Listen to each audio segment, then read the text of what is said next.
radio for the masses. Headline edition, July 8, 1947. The Army Air Forces has announced that a flying disc has been found and is now in the possession of the Army. If the game is rigged, change the game. Game changer. I occasionally think how quickly our differences worldwide would vanish if we were facing an alien threat from outside this world. This is Fade to Black with your host, Jimmy Church, on the Game Changer Radio Network and KGRA, the Global Radio Alliance. I need your help to get to the year 1985. You're listening to Fade to Black with Jimmy Church on the Game Changer Network.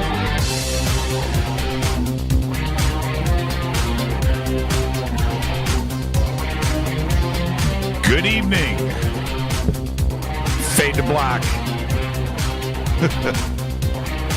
Bespoke radio for the masses.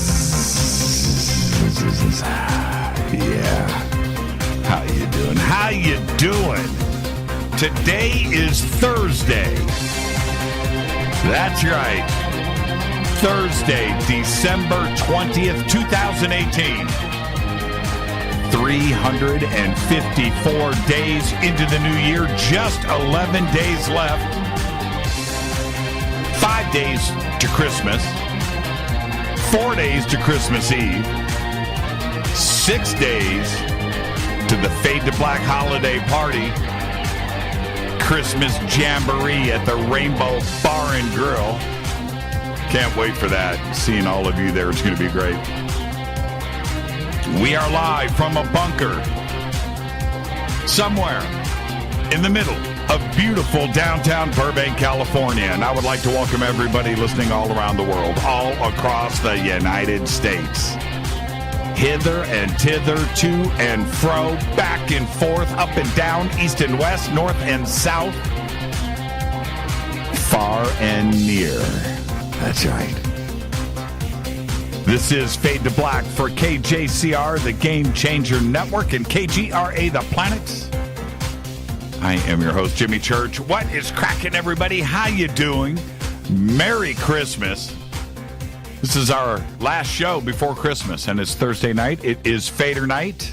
Open lines all night long. We have Teresa Yaneris here. Divine Frequency on the airwaves at the bottom of the hour, followed by open lines all night long. It's going to be another fantastic night. 'Tis the season. You know what to do. OnStellar.com. Head over there. That's right. The great social media network built just for you. OnStellar.com. Twitter is at JChurchRadio. Raisin Mage just posted one of the coolest pictures from the movie Friday with Smokey on the front porch. That's pretty cool. D-Bo. Pulls the chain off. Oh, man, that's a great shot right there. You can follow us on Twitter at JChurchRadio. Hashtag F2B is where all of these pictures are being posted right now, so you want to get over there and check it out. Follow me on Twitter at JChurchRadio. Hashtag F2B is the sandbox. Man, we've got Charlie Brown in here. That is Charlie Brown, right? No, that is Frosty the Snowman, right? That's what that, right? Am I right about that? Look at these. This is good stuff tonight. That's right. It's the holidays. I guess you guys are hitting the eggnog a little early. That's right. It's Thursday night, Fader night. Open lines all night long. Teresa Yaneris is here, and she will be joining the show at the bottom of the hour. All right. Now, any questions or comments for the show tonight? There will be many. Just post it. Hashtag F2BQ. Mark Torana over in Australia just posted my Christmas gift that he is getting me. And, you know, Mark, you are so cool because that's the car right there. That's the color. That's the car. That's the year. That is it right there. Man. Oh, GT350. Oh, man. 1966 Mustang. In what they called, I think they called that Laguna Blue, Le Mans Blue, Laguna Blue with the white stripes. Man. Those Shelby rims. That is truly the best looking car like ever. I don't know. The 58 Ferrari 250 TR Testarossa, right? That's right up there. You know, when you get to the best looking cars ever in the history of everything, that's it right there. 66 Blue Mustang GT Fastback. All right, where am I at? See how distracted I get? No eggnog here, JC, but I am smoking some mistletoe. Is that the night we're about to have here? Is that what we're doing on Fade to Black? This is a Christmas show. This is a family show. Smoking mistletoe. Yeah. That magic mistletoe. You can email throughout the show, jimmy@jimmychurchradio.com. All right? .com. Go Beckley Tappy. Yeah, okay. See, but that, what you just posted there, Mark, the Bullet Mustang, Steve McQueen, 1968. Different car. You know, cool car. I've got a model of one. I don't know if it's in here.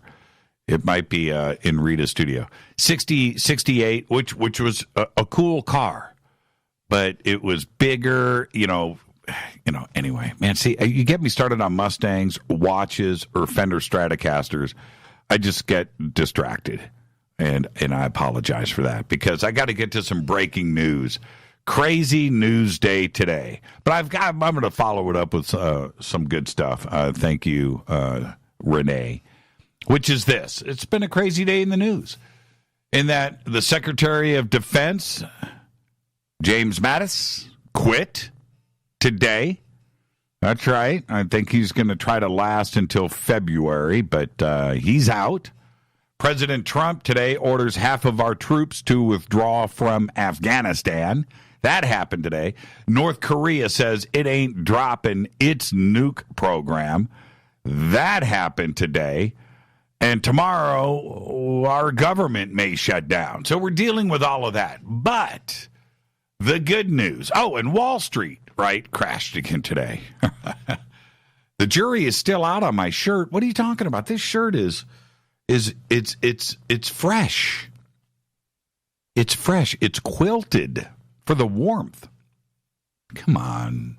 Whoa. I like this shirt. Wall Street crashed again today. But the good news is we've got cheap gas because oil plummeted again today.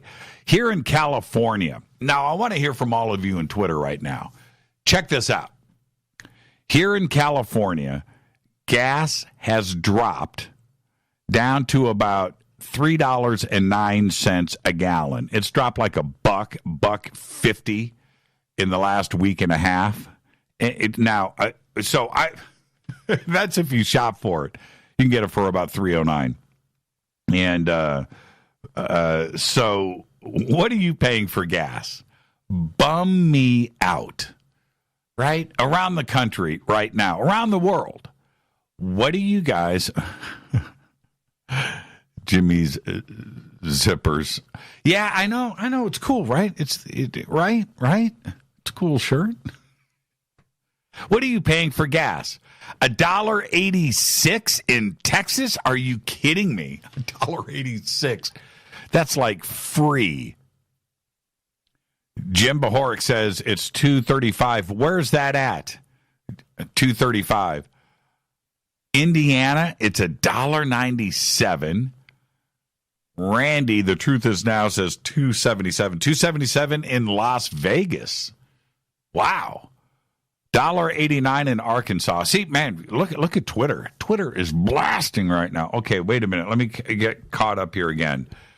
Yes, the shirt is a hoodie, Nancy. Yeah, you want the hood up? You want the hood up? The hood up? $250 in Chicago. Jim is in Pennsylvania. Wow, that is cheap. $237 in Illinois. Premium is $1.80 in Sydney per liter. So $3.60. That's about $3.60 a gallon in Sydney. $2.30 in Pennsylvania. That's Eddie in Pennsylvania. $2.05 in Columbus, Nebraska. Wow. $1.89 in Milwaukee. Arizona is in the $2.50 range, and that's from Dick. How you doing, Dick? It's good to hear from you. But, yeah. So think about it. For us here, if, $3.09, and it's a bargain. $1.99 outside of D.C. There you go. And that's from Nedhead. Wow. I knew Rita had said to me, $3.33 in Atascadero, and that's from Eric. You're up in Atascadero? Oh, that's right, the Funny Farm. Ah, makes sense. Reverend Moonchild says $1.92 in South Carolina.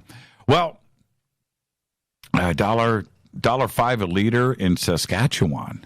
Wow, really? That's pretty cheap. $1.20. Oh, that's pounds. 125 pounds per liter. So that's about $2.50, right? I don't know that pound conversion. $2.29 in West Virginia. Man, you guys okay? Okay.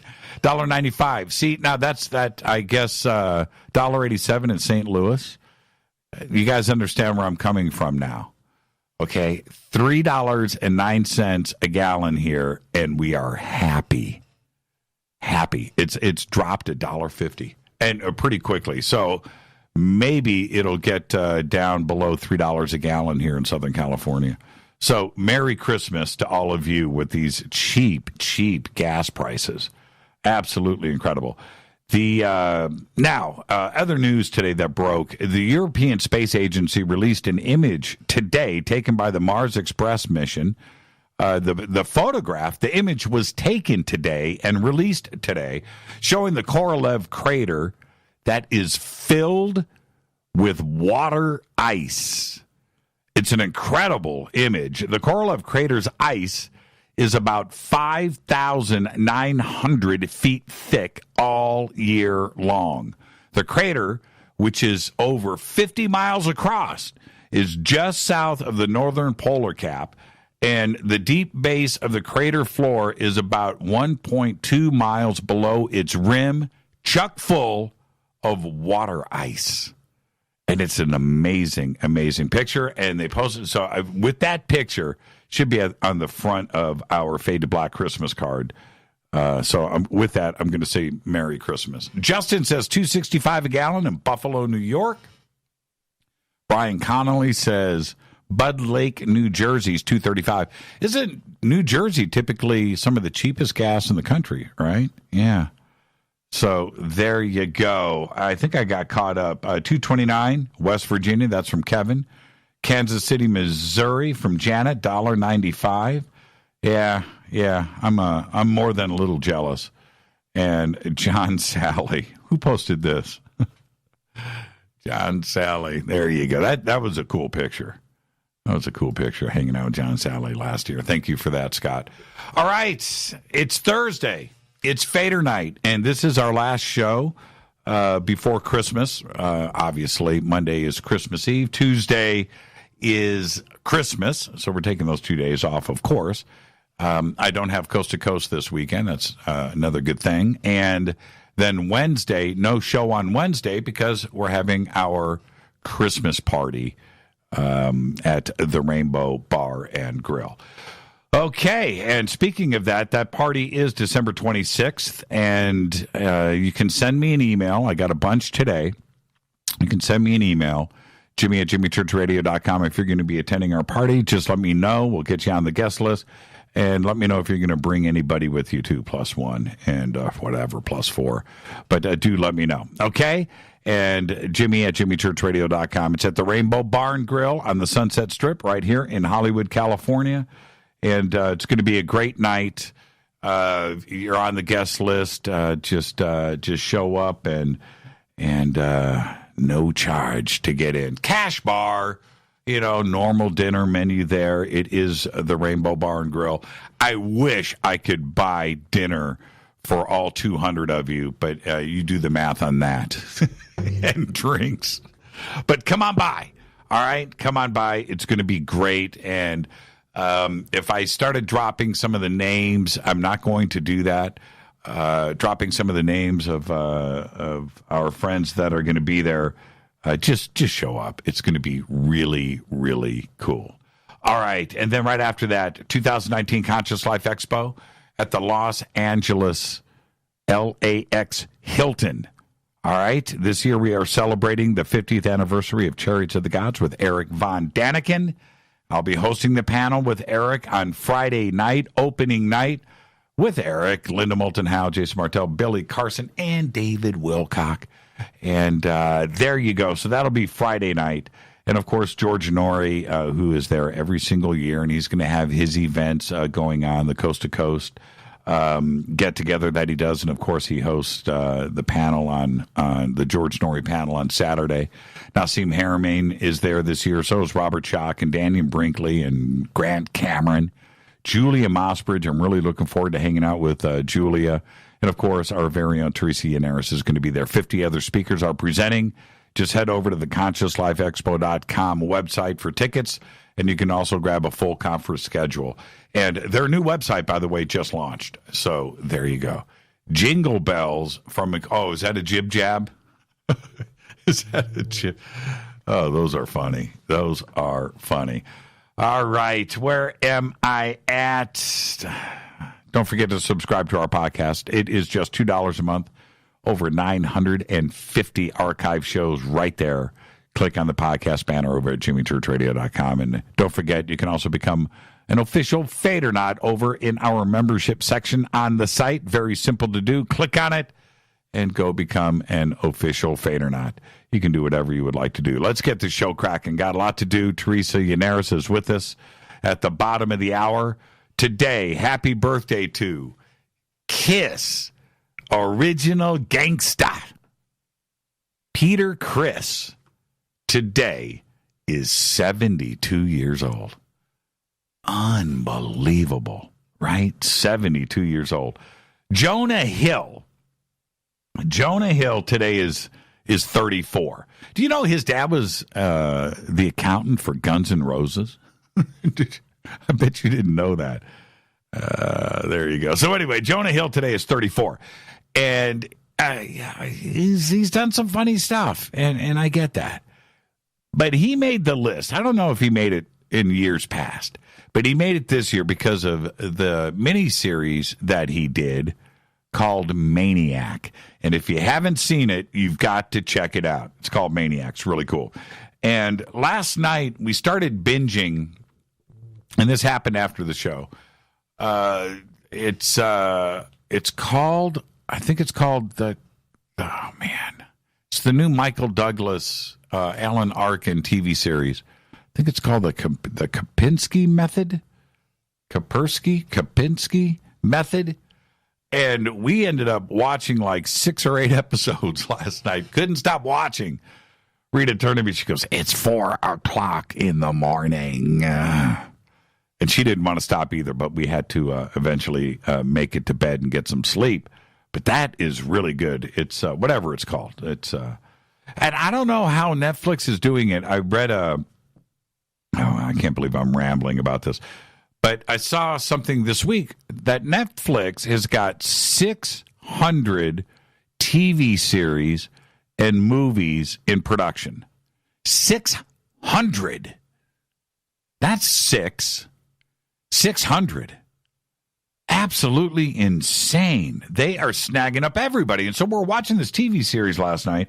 Everybody, I'm talking about guest stars like Jay Leno and Danny DeVito, and, of course, Alan Arkin. It's just like one after another walking on the set. It's an amazing thing what Netflix is doing. They've got the money. They've got the ambition. They want to go and do this, and they are. And this series is really, really good. You should go check it out. Okay, on this day in history, OTD, 1957, while spending the Christmas holidays at Graceland, his newly purchased home, by the way, at that time, rock and roll star Elvis Presley received his draft notice in the mail from the United States Army. Yeah, Fader fact. Okay, now I talk about this all the time, and now I've got a Fader fact for you. In 1995, NASA astronomer Bob Williams wanted to point the Hubble telescope at the darkest part of the sky for 100 hours. Everyone said it was a waste of valuable time and resources, and he'd have to resign if it came up blank. Instead, it revealed over 3,000 galaxies in an area, totally dark part of the sky, in an area 1/30th the width of a full moon. That big. That's right. And that is your Fader fact. Tonight's Thursday night's Fader night. Teresa Yaneris is going to be here in a few minutes, followed by open lines all night long. Now, last week on Coast to Coast, December 9th, actually. Well, I guess it was, 11 days ago. Last week on Coast to Coast, I talked about this, and here it is. It's our last show before Christmas, so if you missed it, then I'm going to review it again right now, because when we get to this time of year, we all have thoughts and memories that come flooding back. It's Christmas, whether it's Charlie Brown Christmas, the bike you didn't get, the bike you did get, whatever your warm and fuzzy memories of Christmas are, right? We all have them. And for some strange reason, because I've got the bike story, we've all got the bike story and things when we were really young. But for me, I go back to the year 1980. And 1980 was a great year with my family in Indianapolis, and it was a great Christmas. But that winter was just an amazingly great winter with some hiccups in it, like John Lennon dying, right? Okay, well, anyway,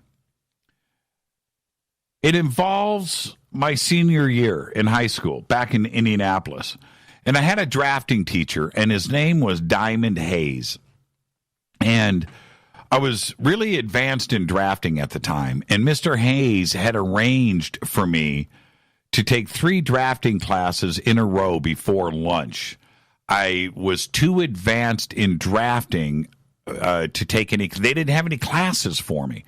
So he looked at all of my drawings and artwork and said, look, okay, let's get this arranged. So they arranged it with a counselor, and and he said, I'll teach you one-on-one, right? He was one of the coolest guys I had ever met in my life, Diamond Hayes.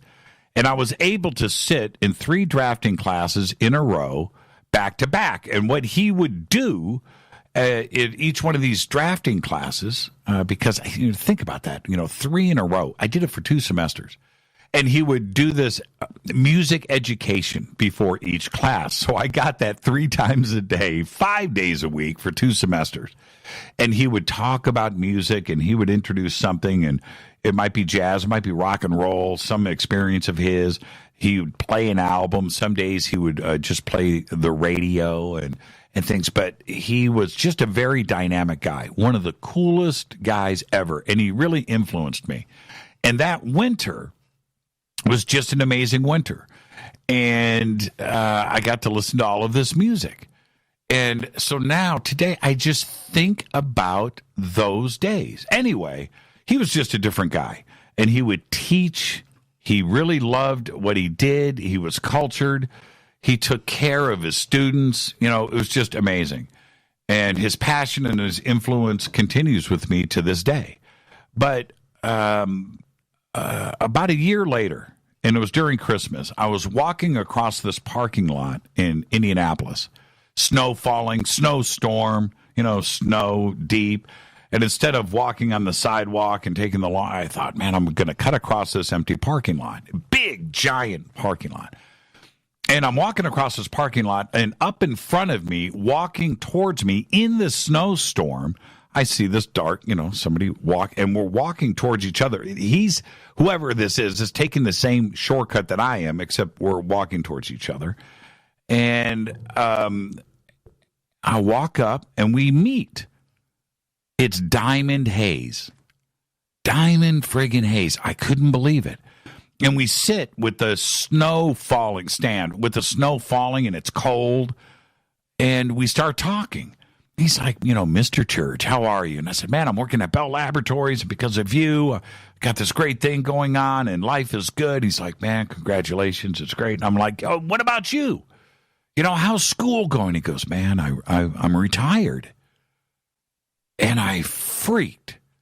I thought, you can't do that. You were the greatest teacher ever, but he had retired.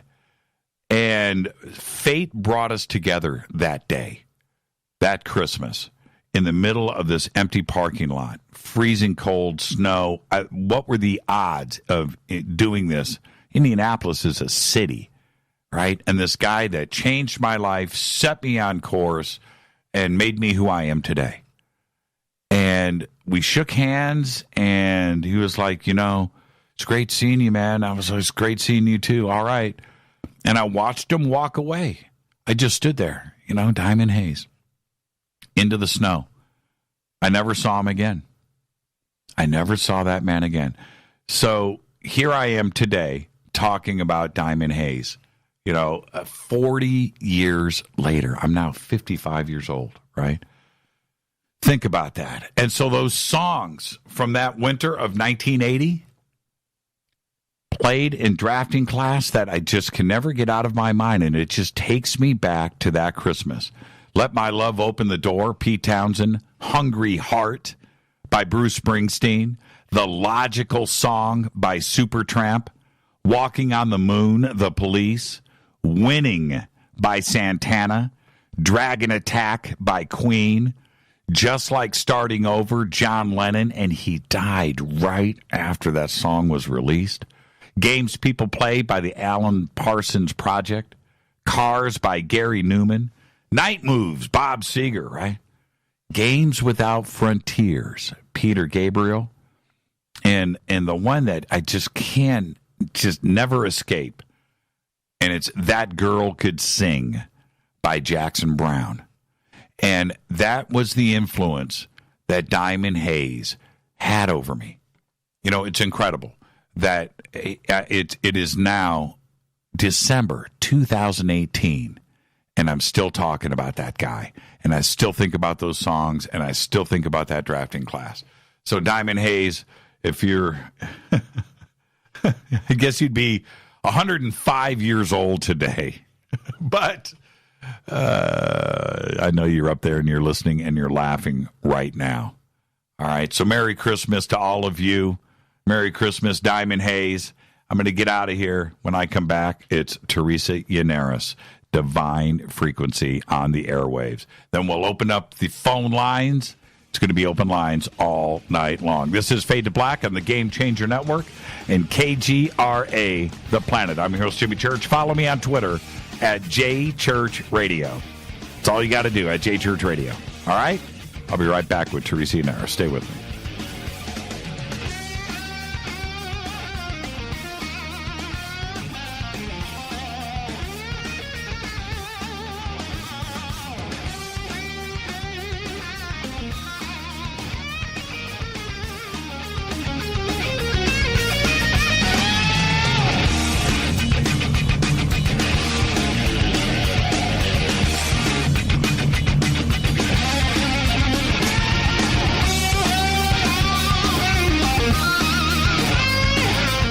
This is Nicole Church, daughter of you-know-who, and you're listening to Fade to Black on JimmyChurchRadio.com and the Game Changer Network.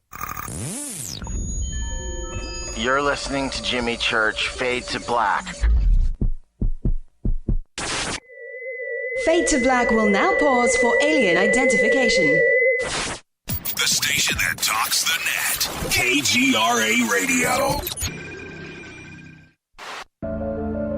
When you take the beans from Central America with dashes of Indonesian and African mixed in and then roast it to the dark side of Fade to Black, you create the ultimate brew of fringe. Introducing the Fade to Black blend from Rivermoon Coffee. Yes, Rivermoon's darkest customized roast was created for the love of Fade to Black. The alchemy of masterful roasting and smoking the beans is in every sip of this full-bodied, dark Java. I need my coffee dark, deep, with distinct bittersweet chocolate highlights, just like the bunker. Leaning further into the darkness of the roast is Fade to Black blend from Rivermoon Coffee. Just click on the banner at jimmychurchradio.com and use the promo code F2BBLEND for 15% off of your order today. Go Beckley Teppy. This is Jimmy Church of Fade to Black, and you can get our podcast for just $2 per month. All you have to do is click on the podcast banner over at jimmychurchradio.com. Hi, folks. It's a holiday season with hope in the air. Things to look forward to and no time for despair. Health can be a challenge, and so can the mail. So Get the Tea wants to help you by giving you a sale. Buy 2 months of Super Tea and get 1 month for free. No limit. That's buy 2 months of Super Tea and get 1 month free. That's a savings of $35. Where? GetTheTea.com. That's GetTheTea.com. Scroll down on the front page and find the buy 2, get 1 free ad. Click it and save. Orders over $100 get free shipping. Send the gift of life. Change tea at GetTheTea.com. We have many non-GMO organic supplements just waiting for you. This holiday season, enjoy health and Thanksgiving with GetTheTea.com. Want to call us? 928-308-0408. That's 928-308-0408. GetTheTea.com is a proud sponsor of Doing What's Right. That's GetTheTea.com. 9 out of 10 geneticists agree.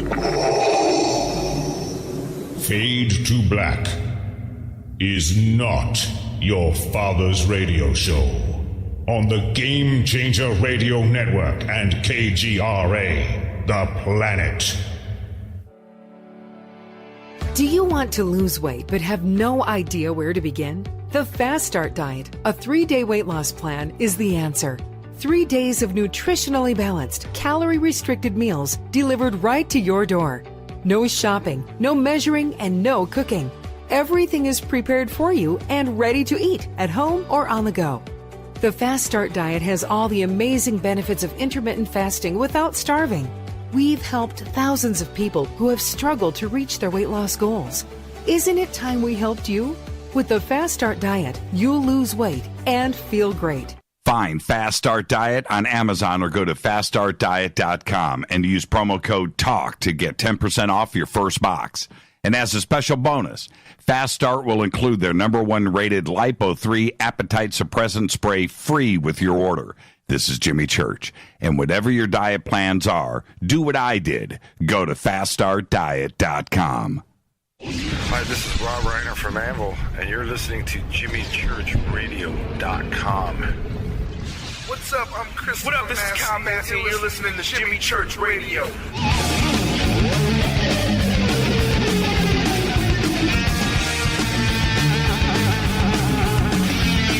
All right, welcome back. Fade to Black, Thursday night, Fadernight. And do you know what time it is? It's time for Teresa Yaneris and Divine Frequency on the Airwaves. Take it away, Teresa. Hi, this is Teresa Yaneris at Divine Frequency. Thank you, Jimmy. Thank you, Rita. Thank you, Fadernauts. How are y'all doing tonight? Y'all are tuning into On the Airwaves Radio. The times have changed and the tides have shifted. Let's ride the airwaves. This show is packed with high energy mediatainment live. And for those of you who know me, you know I have a lot of energy. And no, that's not the coffee, my friends. That's just me all the time. Sorry to burst anyone's bubble there, but there it is. We are diving deep into the realms of the world. We're exploring the farthest reaches of the unknown. we are leaving no ocean unexplored. You can join me on Thursdays at 7:30 p.m. Pacific time for deeper perspectives on a vast array of news media topics, from current events to popular culture.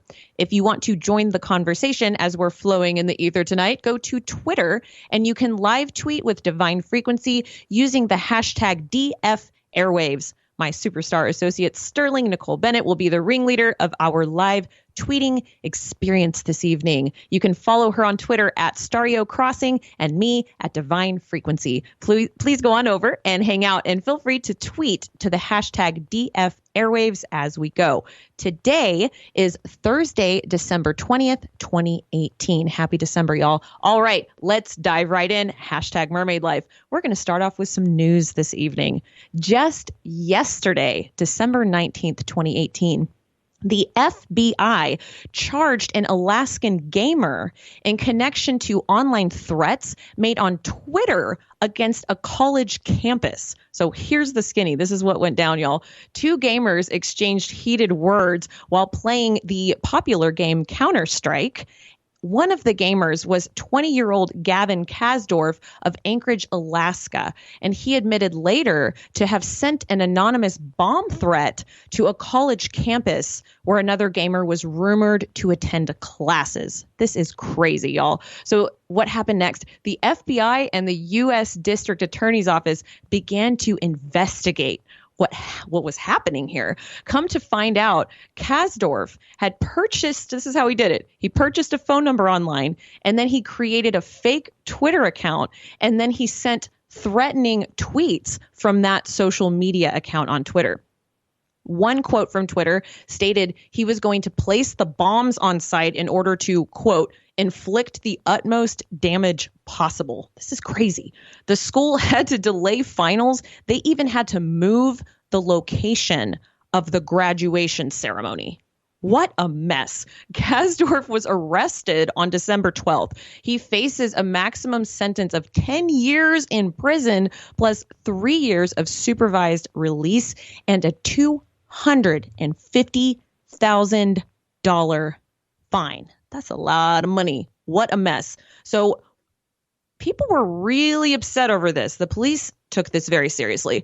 William McSwain, he's the U.S. Attorney for the Eastern District of Pennsylvania. This is a quote from him. He said, "This is not a game. This is not a joke. If you make threats like those here, no matter who you are or where you go, we will figure out what you did. We will hunt you down and hold you accountable." Wow. So people online are not safe, right? December 18th, 2018, Jill Burke, who's an investigative reporter for KTUU, she reported on the court hearing. In the article, you can actually see where the artist had drawn the person, Kasdorf.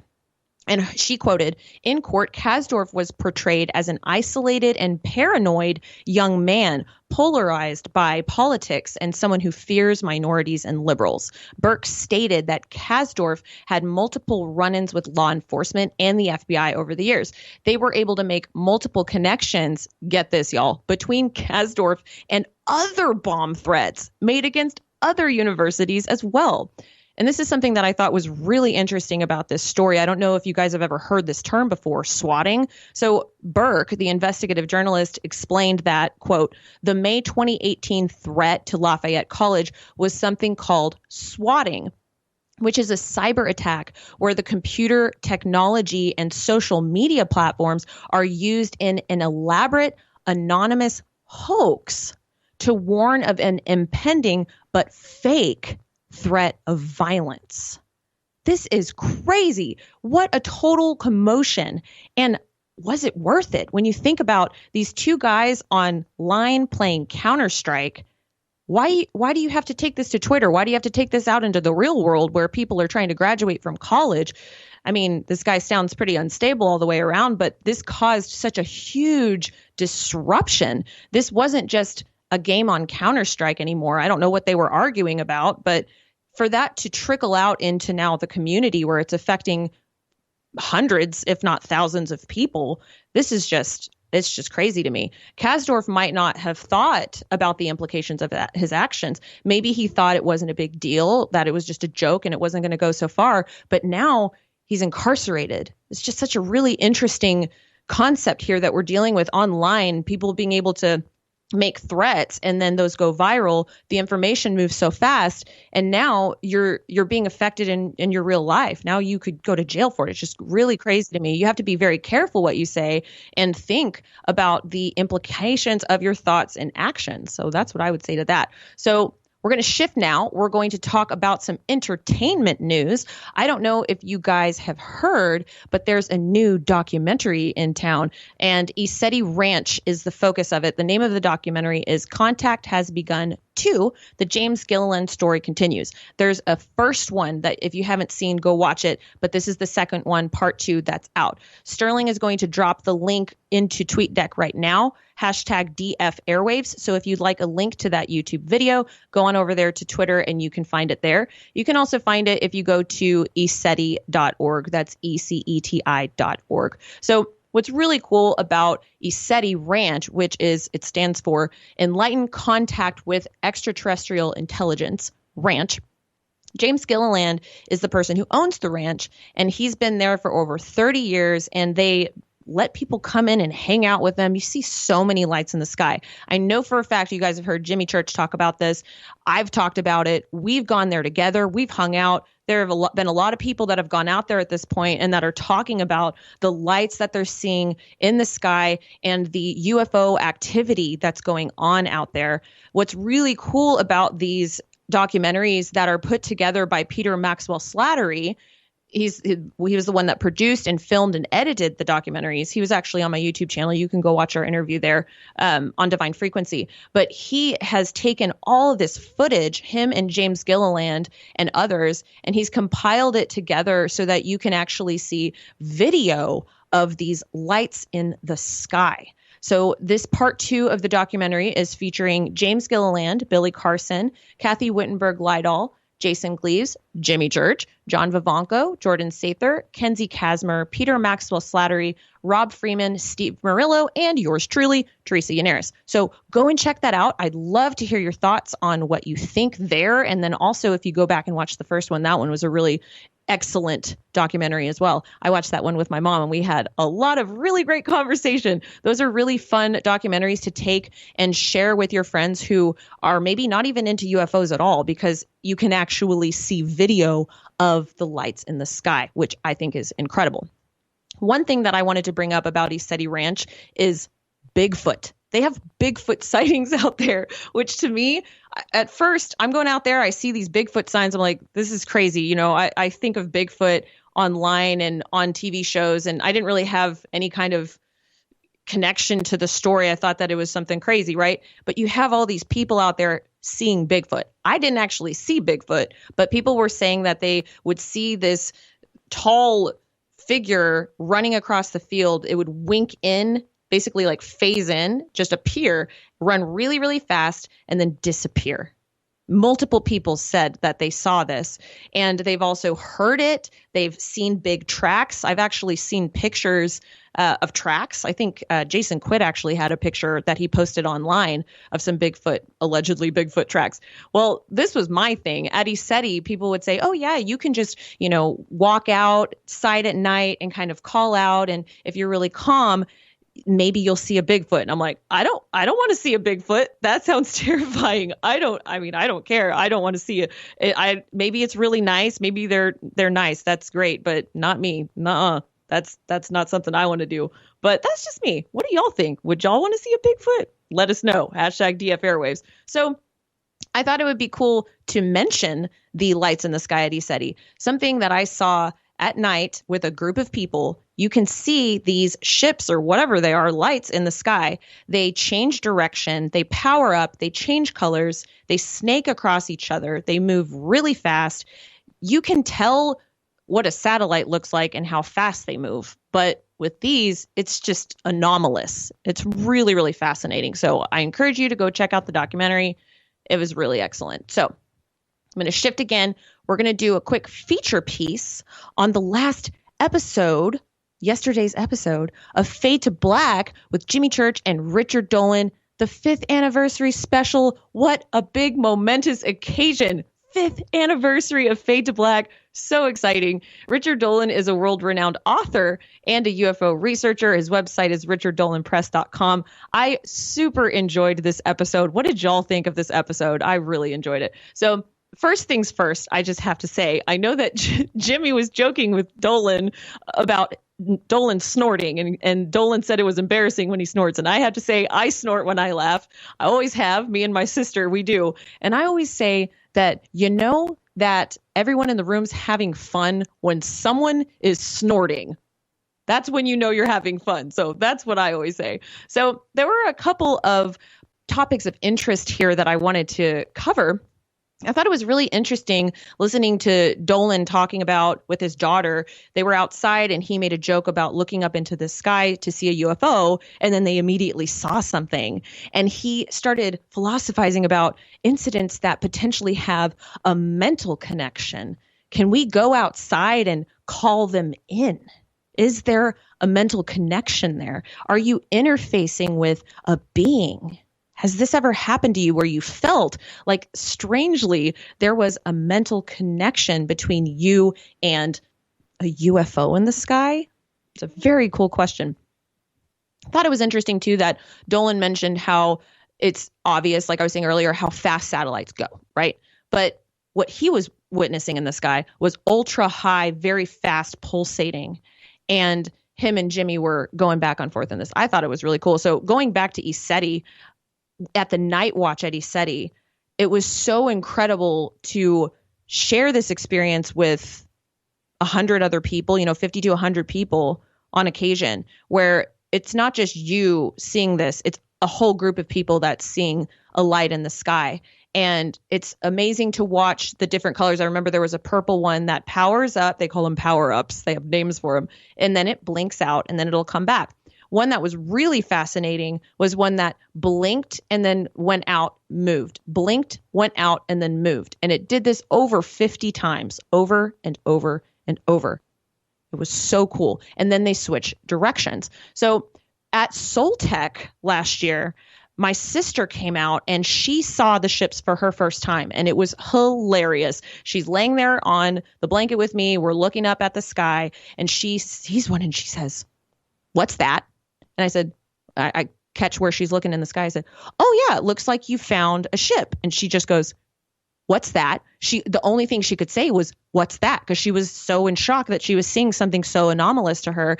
And then everybody else saw it. And then you see everybody's lasers go to it and they say, "Oh, there's a ship." And Valerie later told me, she said, "Wow, it's so crazy that people just seemed to, this was like a normal thing." But when you're going through seeing it for your first time, there's really something super, it's always magical, but for the first time, when you're interfacing with something that's unexplainable like that in the sky, it is just a wonderful experience. And I was actually there when Billy Carson saw his first UFO in the sky there at ECETI, and he talks about that in the documentary that I mentioned before too. So you can go learn about his experience there as well.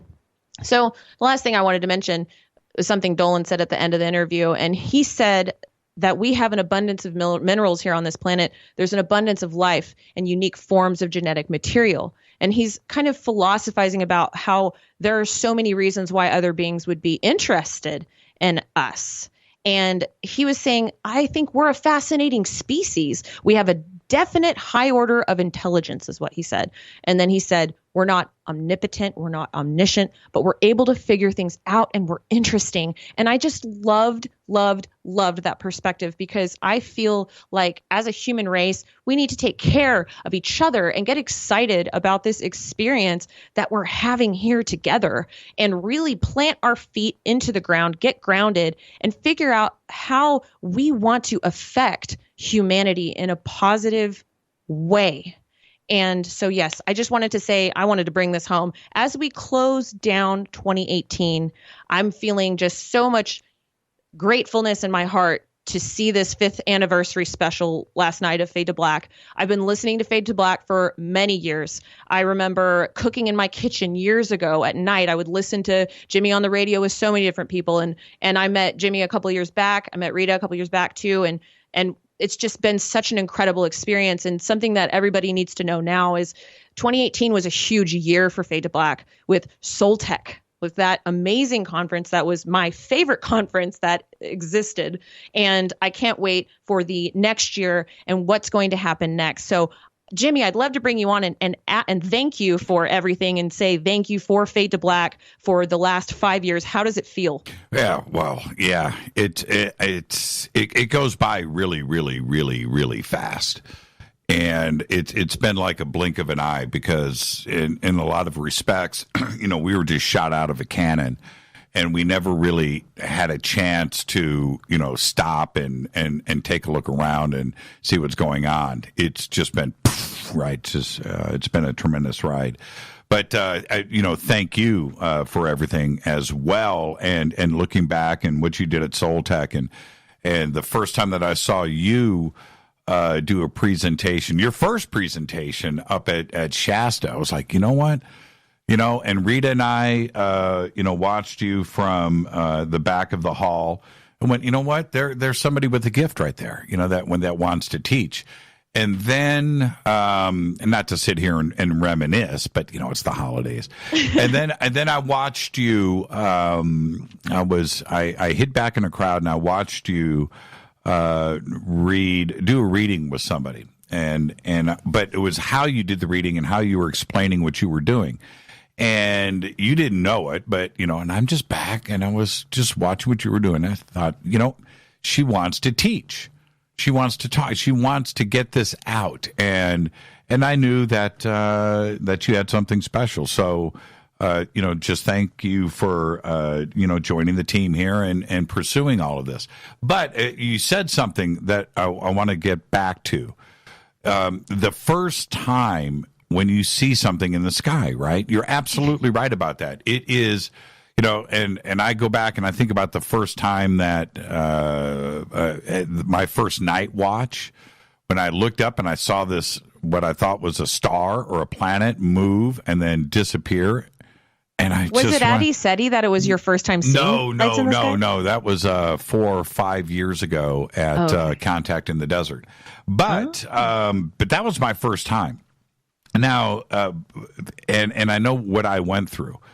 What I enjoy is getting somebody else out there for the first time and just watching their reaction because it's a game changer. That's for anybody that sees it because look, this is what is so amazing about it. Our entire lives, everybody on this planet, boy, girl, from when you are as young as you look up at the stars. That's what we do. And you know what you see up there. You'll see a plane, you'll see the moon, you see some stars. But what you don't see is stuff flying around and doing crazy things. You don't see that, but you are used to looking up at the stars. Absolutely. And I think that's one of the cool things about Soul Tech, because we had already gone out there so many times that getting to take a whole big crew out there ourselves and just watch and see it happen was really incredible because so many people had experienced their very first time seeing lights in the sky at that event. Yeah. Billy Carson. So he steps up, right? I pull him out and we're out there. And the video of this is hilarious, right? And it's out there. I don't know if it's in this documentary, but the video is out there. And Billy goes, so Jimmy, am I going to see a UFO? I said, you want to see one now? Yeah. I said, okay. Literally 2 seconds. I took the night vision. I looked up and I go, right there. What? And I handed it to him, and his reaction, was priceless. And he stood there and saw, I don't know how many, 10, 15, in a matter of, 15 minutes. We're just sitting, and one of them did this really dramatic kind of curve in the sky, but it was zigzagging, not zigzagging, but changing course. And it made this turn and then stopped and then just parked itself. And for him to see that, it's just a validation of all of his research, where he's able to go out there. But he was changed. You know, and it's amazing to watch. It is a fantastic. Now, I'm going to say this to everybody else. Now, there is one thing that Teresa's leaving out, and it's the holidays. So I'm going to throw Teresa under the bus. This is what Teresa did 2 nights in a row at at Soltech.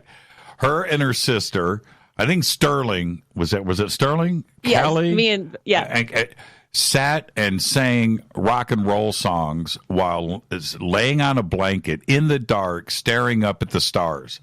One hit after another. We did. That was us. It was awesome. It was in the dark, too. No, we couldn't see you. We couldn't see you guys, but you guys can harmonize. You guys are really, really good. So anyway. We laid a blanket out. We were having a blast. We didn't have music, so we just made the music ourselves. I don't think you saw anything in the sky. You guys are too busy singing. But yeah, that was an incredible night. And you're right. When you have, 100 people around you like that, it was like a rock concert. Totally. It was like a rock concert in the dark. Soltech Rock Concert 2019. It was so much fun. And every night that week, it was pretty incredible. And I still, talking about this last night with Richard, I've only got about a minute left with you before we got to get out of here. But that's one of the points that I was trying to make with Richard last night is that everybody there is looking up. Well, let's look at it from the opposite direction. If you're looking back down on a map of the United States, what is going on over Washington where this stuff is just, or is it like that everywhere, and you just have to just take the opportunity to look up? I wonder the same thing myself, because when I left ECETI the first time, I went back to Texas and I was able to see lights in the sky with my friends. So I don't know if it's like a certain location or if you can just go out wherever you want and see them. Right. We should test it. I've been doing it over at our house here in the valley with our night vision. Nice. And it's not like, ECETI or Sedona or Joshua Tree where it's just, bananas, Mount Shasta. But if you take the opportunity to just look up, you will see something. LA aliens. Well, LA aliens. Here we've got so much light pollution. See, that's the thing. Right. It's when you go out to Joshua Tree Joshua Tree is pretty incredible. When you look up, you see the Milky Way. You see the colors. You see the so bright, red and blue, and it's just unbelievable. And it's only 60 miles away from LA. It's the same sky. But we don't have it here. It's just way too much light pollution. Well, thank you so much. And are you spending the holidays with the family? Family in Texas. Anything special going on? Oh, it's all special, right? Happy holidays are always special. Well, I think Thanksgiving's our big holiday, but Christmas will be good too. Right. But do you guys do anything in particular? Lots of cooking. We cook a lot of food. Yeah, I bet you do. Texas style too as well. That's right. All right. Well, listen, my best to you. Say happy holidays to Sterling for me and your mom and your sister and everybody else. Thank you so much, Teresa. Be safe out there. And have a great one. Happy holidays. You got it. Teresa Yaneris, Divine Frequency on the airwaves. And the links for Teresa are over at jimmychurchradio.com. All right. Phone calls are already coming in. It's open lines from here on out. 323-825-5045 or 323-275-9695 or 818-921-6929. It's Thursday night. It's Fadernight. I'm your host, Jimmy Church, on the Game Changer Network and KGRA, The Planet. I'll be right back. Stay with us.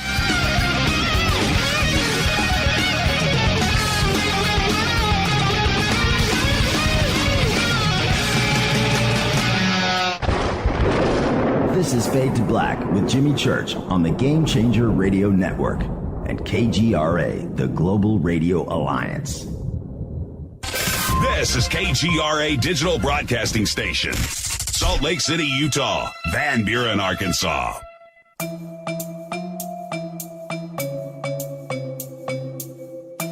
Come join us for the 2019 Conscious Life Expo in Los Angeles at the LAX Hilton.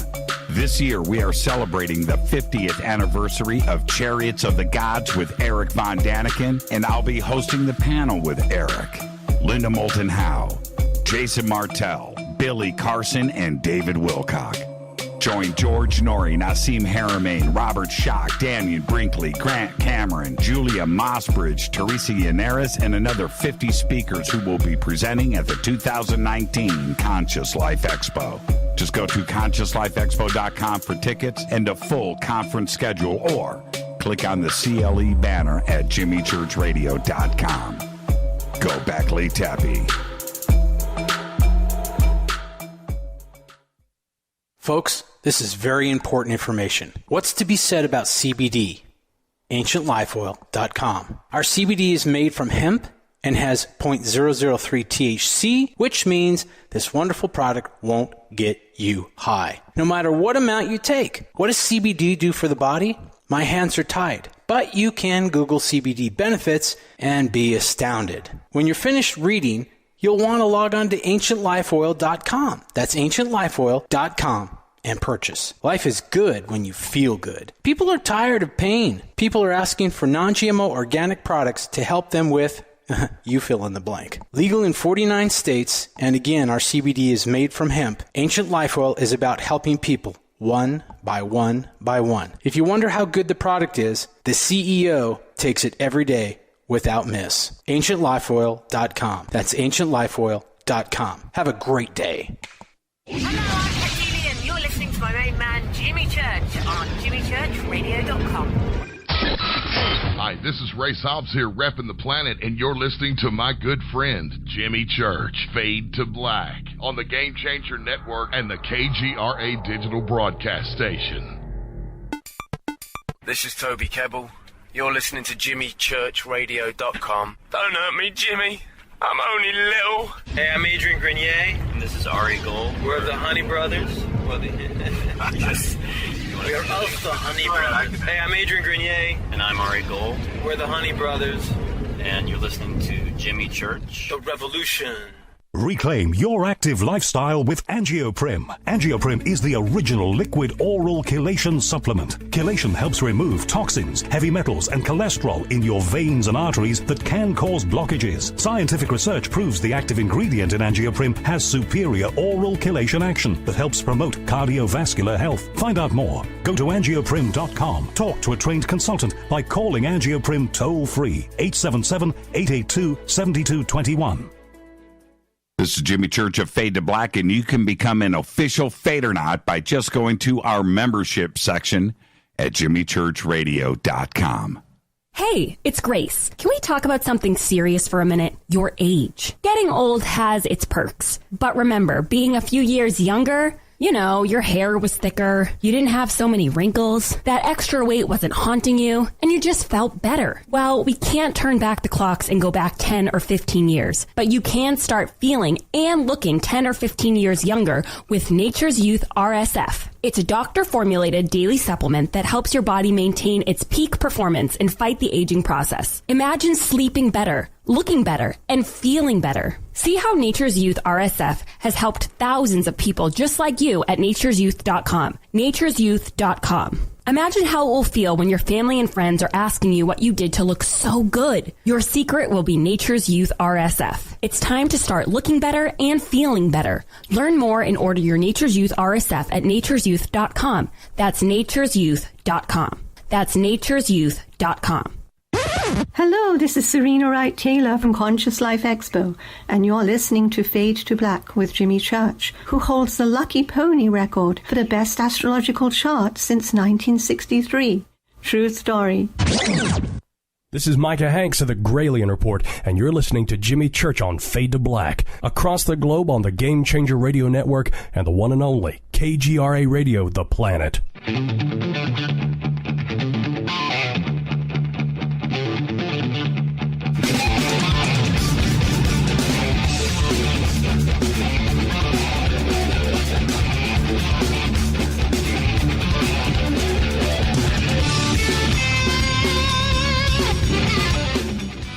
Welcome back, Fade to Black. I am your host, Jimmy Church. Thursday night, Fader night. Merry Christmas, everybody. It's our last show before the holidays kick in. Not only this weekend, Monday's Christmas Eve, of course, Tuesday is Christmas. So Merry Christmas to all of you. The phone lines are now officially open. 323-825-5045 or 323-275-9695 or 818-921-6929. That's what I get. The stutter there, and you're watching me on the bunker cam. You can see that I'm tweeting and attempting to talk at the same time. And there you go. Wow, Brad, where was? Let me see this picture. Wow, look at that crowd. Where? Oh, this was Conscious Life Expo. Yeah, last year. Wow. Yeah, there you go. I'm looking a little relaxed there. Look at that, jeans. That was, that's Conscious Life Expo. That's a great shot right there. Thank you for that. I'm going to retweet. That's a cool pic. All right, let's get to the phones. Things are a little jammed up. Let's go to Mississippi. You're up first on Fade to Black. Who's calling? Hello, my name is Mike. Can you hear me? Mike, how are you? We got you. I'm pretty good. I'm a time traveler. I'm calling from the middle of World War II. It's kind of hairy out here right now. Okay. What was the topic for tonight? Okay. You need to get under cover. Oh, wait. Hold on. Wow, this is pretty amazing. The Germans are kind of closing in on me okay. right now. All right, Mike. I'm going to have to call you back in one. Okay, and there you go. World War II calling in. My question would be, what year in World War II? The Germans were closing in, so the Germans weren't retreating. They were there attacking. Wow. Okay, so now let's go to, that's great. Nothing like a good time traveler call to kick things off. Let's go to West Virginia. You're up next on Fade to Black. Who's calling? Jimmy, this is Kevin. Hey, Kevin, how are you? Oh, fine. Just wanted to call in and say happy 5th anniversary.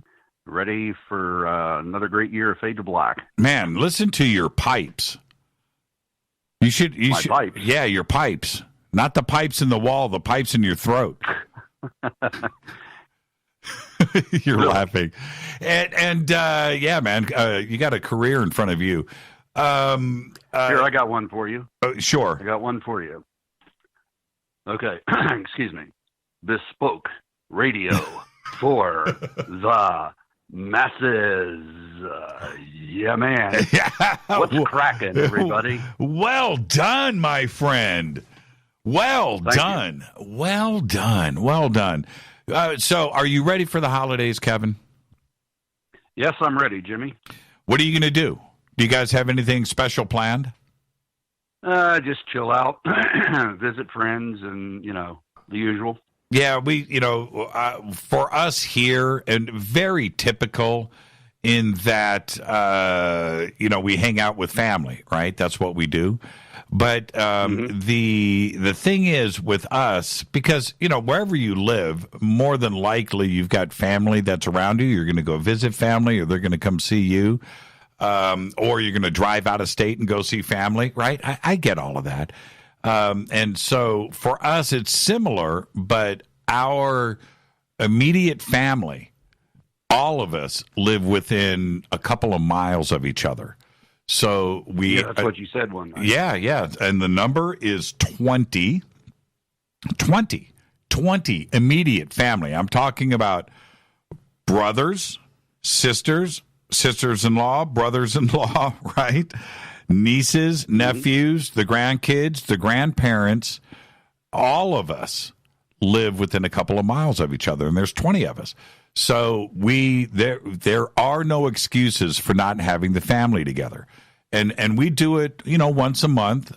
We figure out some excuse to get together and cook and drink and do all of those things. But certainly with the holidays, we're set. So we that's what we do, and we'll do it again this year. Yeah, you said I think from Christmas to Thanksgiving to New Year's, one big party. Well, it doesn't stop. It doesn't stop. I thought this goes back now a number of years, but I thought the first year that this happened with Rita and I and Rita's family, I thought she was messing with me because it was like every weekend from December to like the second week of January, it's some New Year, right? Oh, well, this is the Armenian second New Year. The first New Year was last week, but this is the New Year. Like, man, really? Go and eat and drink and do all of that, and then the next Saturday rolls around. Now this is the Russian New Year. What? And then another weekend. This is Kamchatka. What? What? New Year where? Saskatchewan, some crazy thing, right? And so essentially, you were a time traveler. Yeah, it was something that I thought she was messing with me. And then, of course, the next year and the next year and the next year. And it is a wonderful time of the year. And that's what you have when you have our family is Russian, Greek, Armenian, right? Well, there you go. Right? There is a New Year's celebration for each one of those countries and cultures going all the way through the middle of January. And so it is foot on the gas pedal. And it's just the most wonderful time. And it starts with, like you just said, Thanksgiving, which is us, right? and then that's it, man. It just all the way to the second week of January. All right, Kevin, thank you so much. New Year. Thank you so much, my friend. Give it to me. Go Beckley Tappy. Go Beckley Tappy. Here you go, Kevin. Happy holidays, my friend. Well, let me say the whole thing. Everybody be safe. Go Beckley Tappy. Kevin, you're too much, man. Thank you so much for being Thanks, Jimmy. Thank you, man. Great phone call. Thank you so much. There you go. That's everybody be safe. Go Beckley Tappy.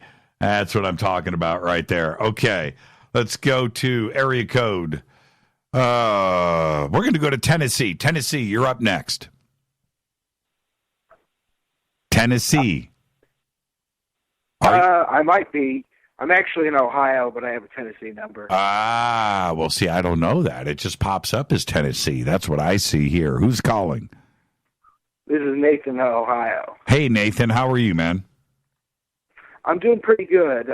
I actually wanted to call and talk about Oumuamua. Okay. I wanted to get your thoughts on what you think that might have been. Have you ever read the book Rendezvous with Rama? I have not read it, but I know the general gist of the story. Right. That's what I feel. Because when you read Arthur C. Clarke's Rendezvous with Rama, which I have the entire set of books, and I have read them many, many, many times. I would just finish the book and start it over kind of thing. I couldn't get, I wish it would get made into a movie.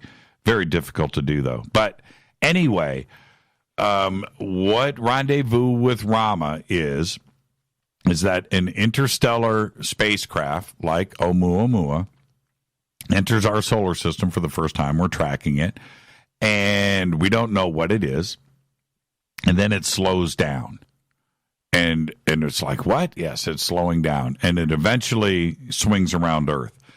And so, which turns out to be a giant spacecraft. I don't know, 50 kilometers long, and it's like a kilometer wide, and it's a long tube-shaped craft like Oumuamua, right? Same shape. Yeah. And we send out, well, anyway, I don't want to get into the whole story. But That's what Oumuamua reminded me of. And the reports about it arriving here, it changing speed, and all of that, it was like lifted from the pages of Rendezvous with Rama. And that's now, I don't know. I don't know. None of us know the official story or what it is.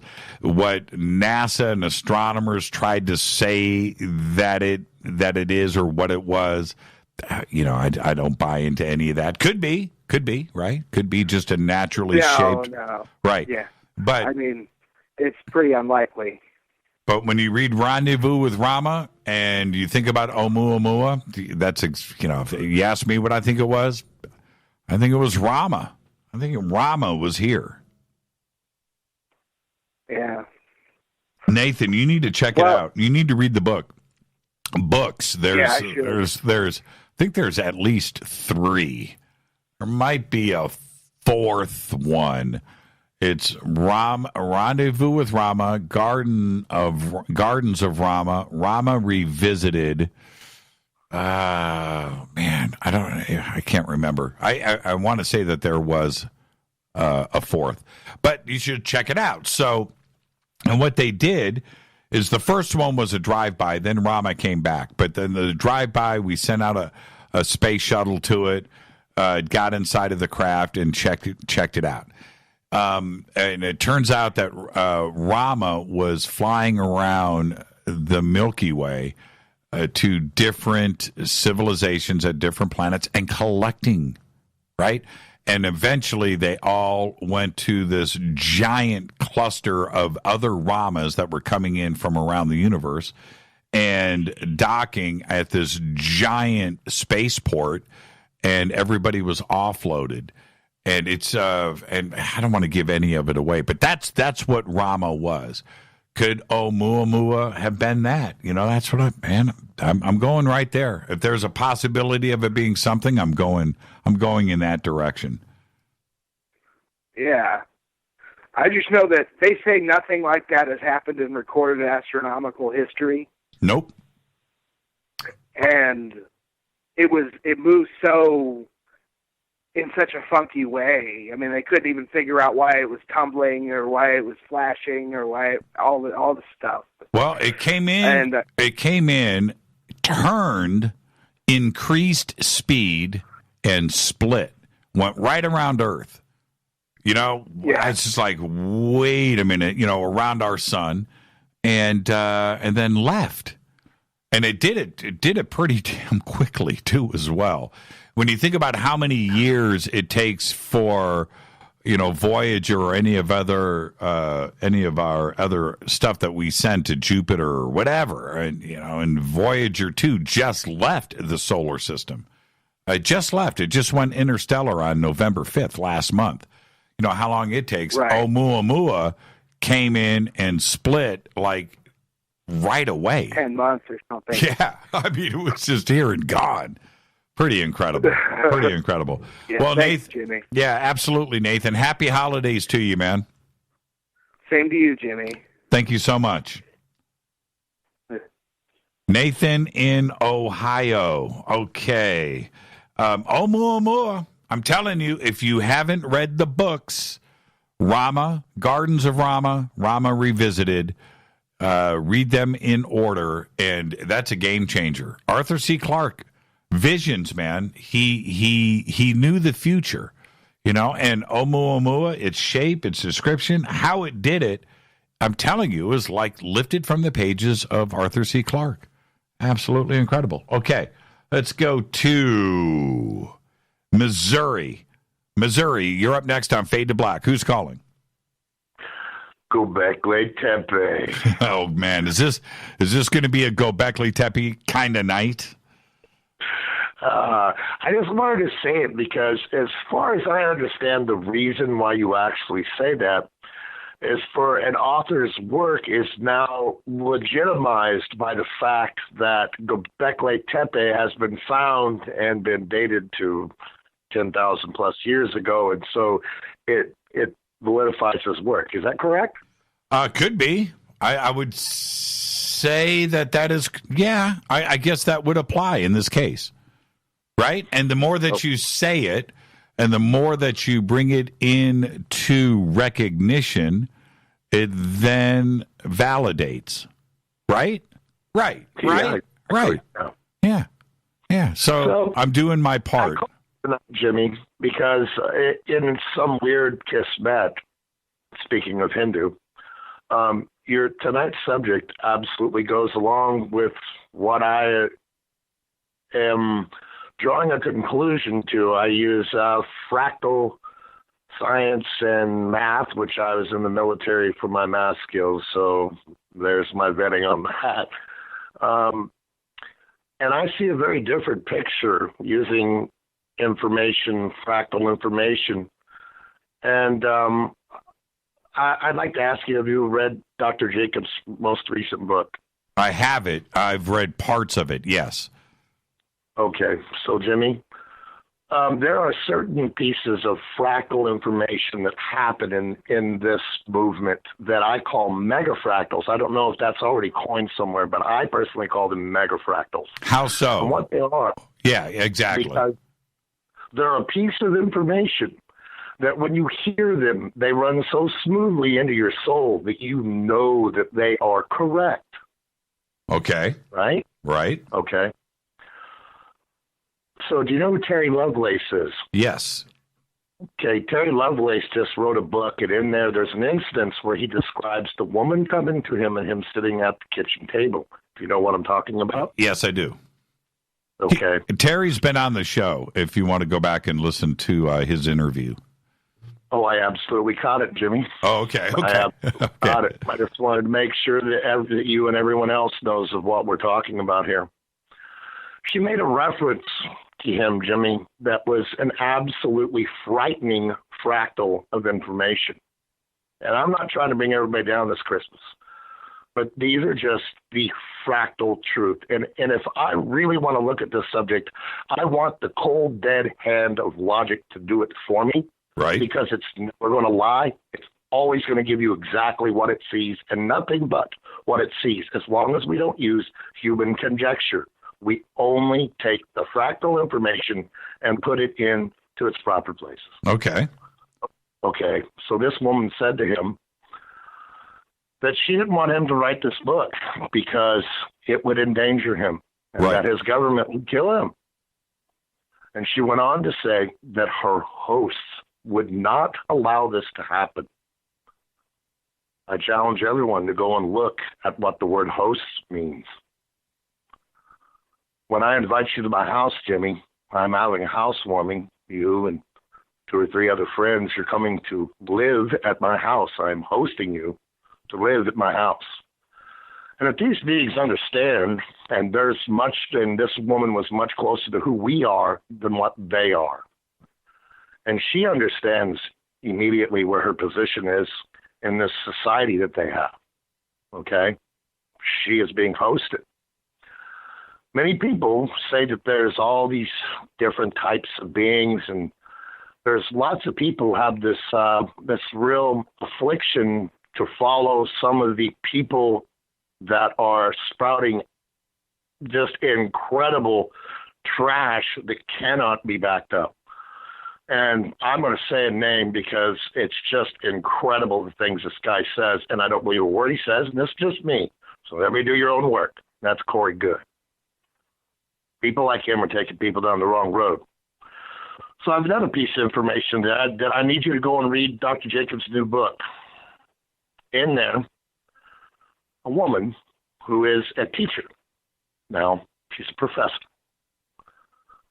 She's during the abduction process, and she's describing what she's doing. And what she's doing is she's standing on a street corner with a couple of other people, and she's ushering people down the road that are in a somewhat of a panic because her job, along with these 2 people who are standing with her, is to calm people. She's literally saying, everyone be calm, everyone, don't, just keep moving.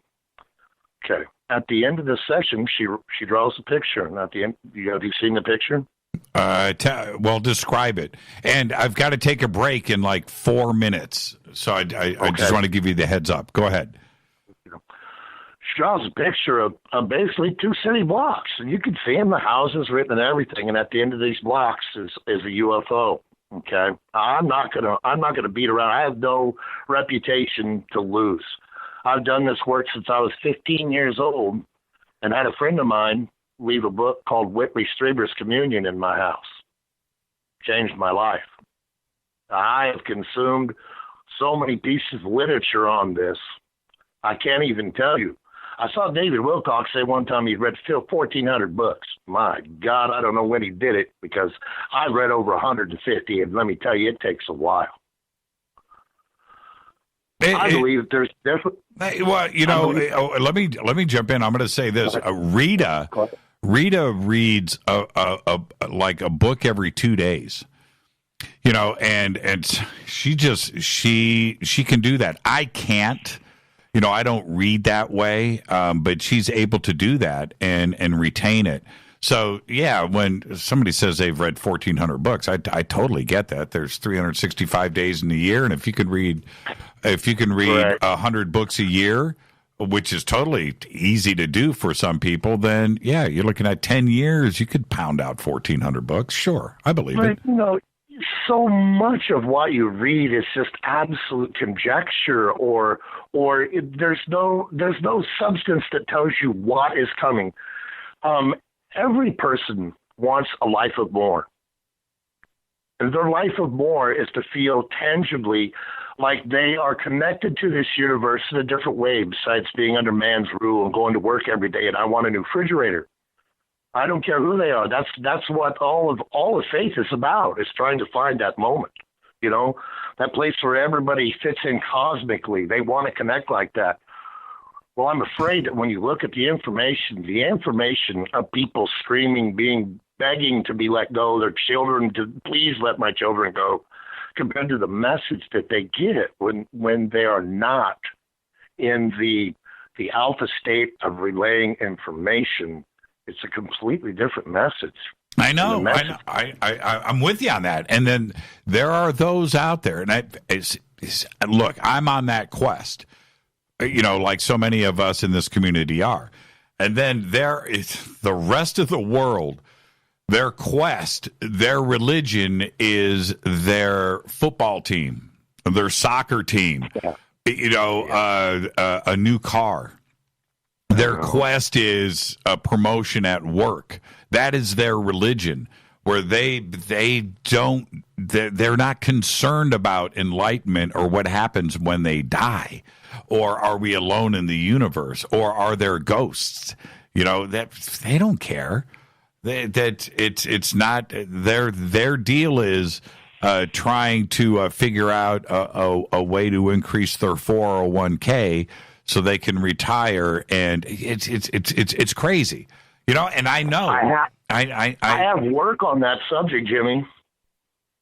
Well, I have work on that subject for the rich. I'd love for them to hear what my final analysis is. Well, if you have the time. Well, we'll do it again. Okay, I'll say we will be here next Thursday, Fadernight. And let's take this conversation further. Okay. All right. What's your name again? I will call you back next Thursday night then, brother. What's your name? I would just, I already saw Tyler Glockner, and you guys get monitored by someone, And, okay. So all right. I'm a patriot, and you see that I'm from Missouri, so. There you go. Well, look, Mr. Missouri, have a great, fantastic, unbelievable weekend. You too, brother. Thank you so much. Too. Thank you You're so a good much. Man. No, so are you. All right? And that's why I love this family so much. Have a great weekend, and we'll see you next Thursday night. All right. There you go. It's Thursday night, Fader night. Open lines all night long. Phone lines are jammed. I'll get to everybody. If you're on hold, stay right there. I'll be right back after this short break. Stay with us.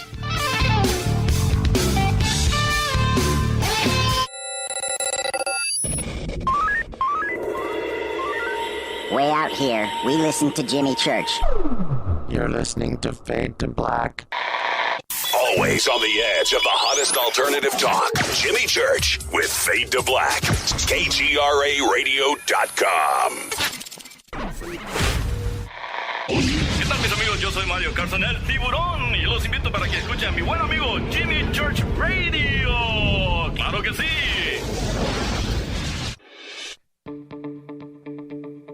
Hurricanes, earthquakes, wildfires. This year we've experienced more than our fair share.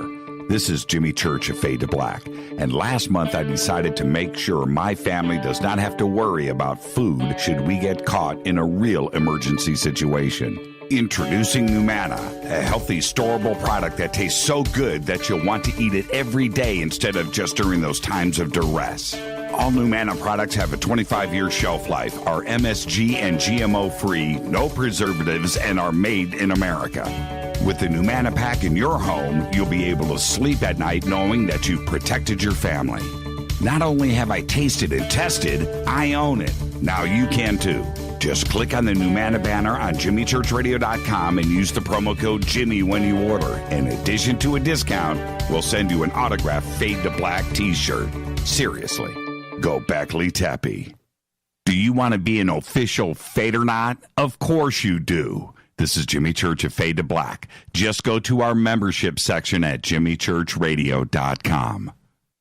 So, you love talk radio? Then you'll love TalkStreamLive.com. TalkStream Live is always on, 24/7, with the best streaming talk shows. Find your favorite talkers and discover some new ones. It's free, readily available online or on mobile with any smartphone or tablet. Finding your favorite talk shows all in one place has gotten a whole lot easier. Just go to TalkStreamLive.com. Be sure to download the free apps from Google Play or the iTunes App Store.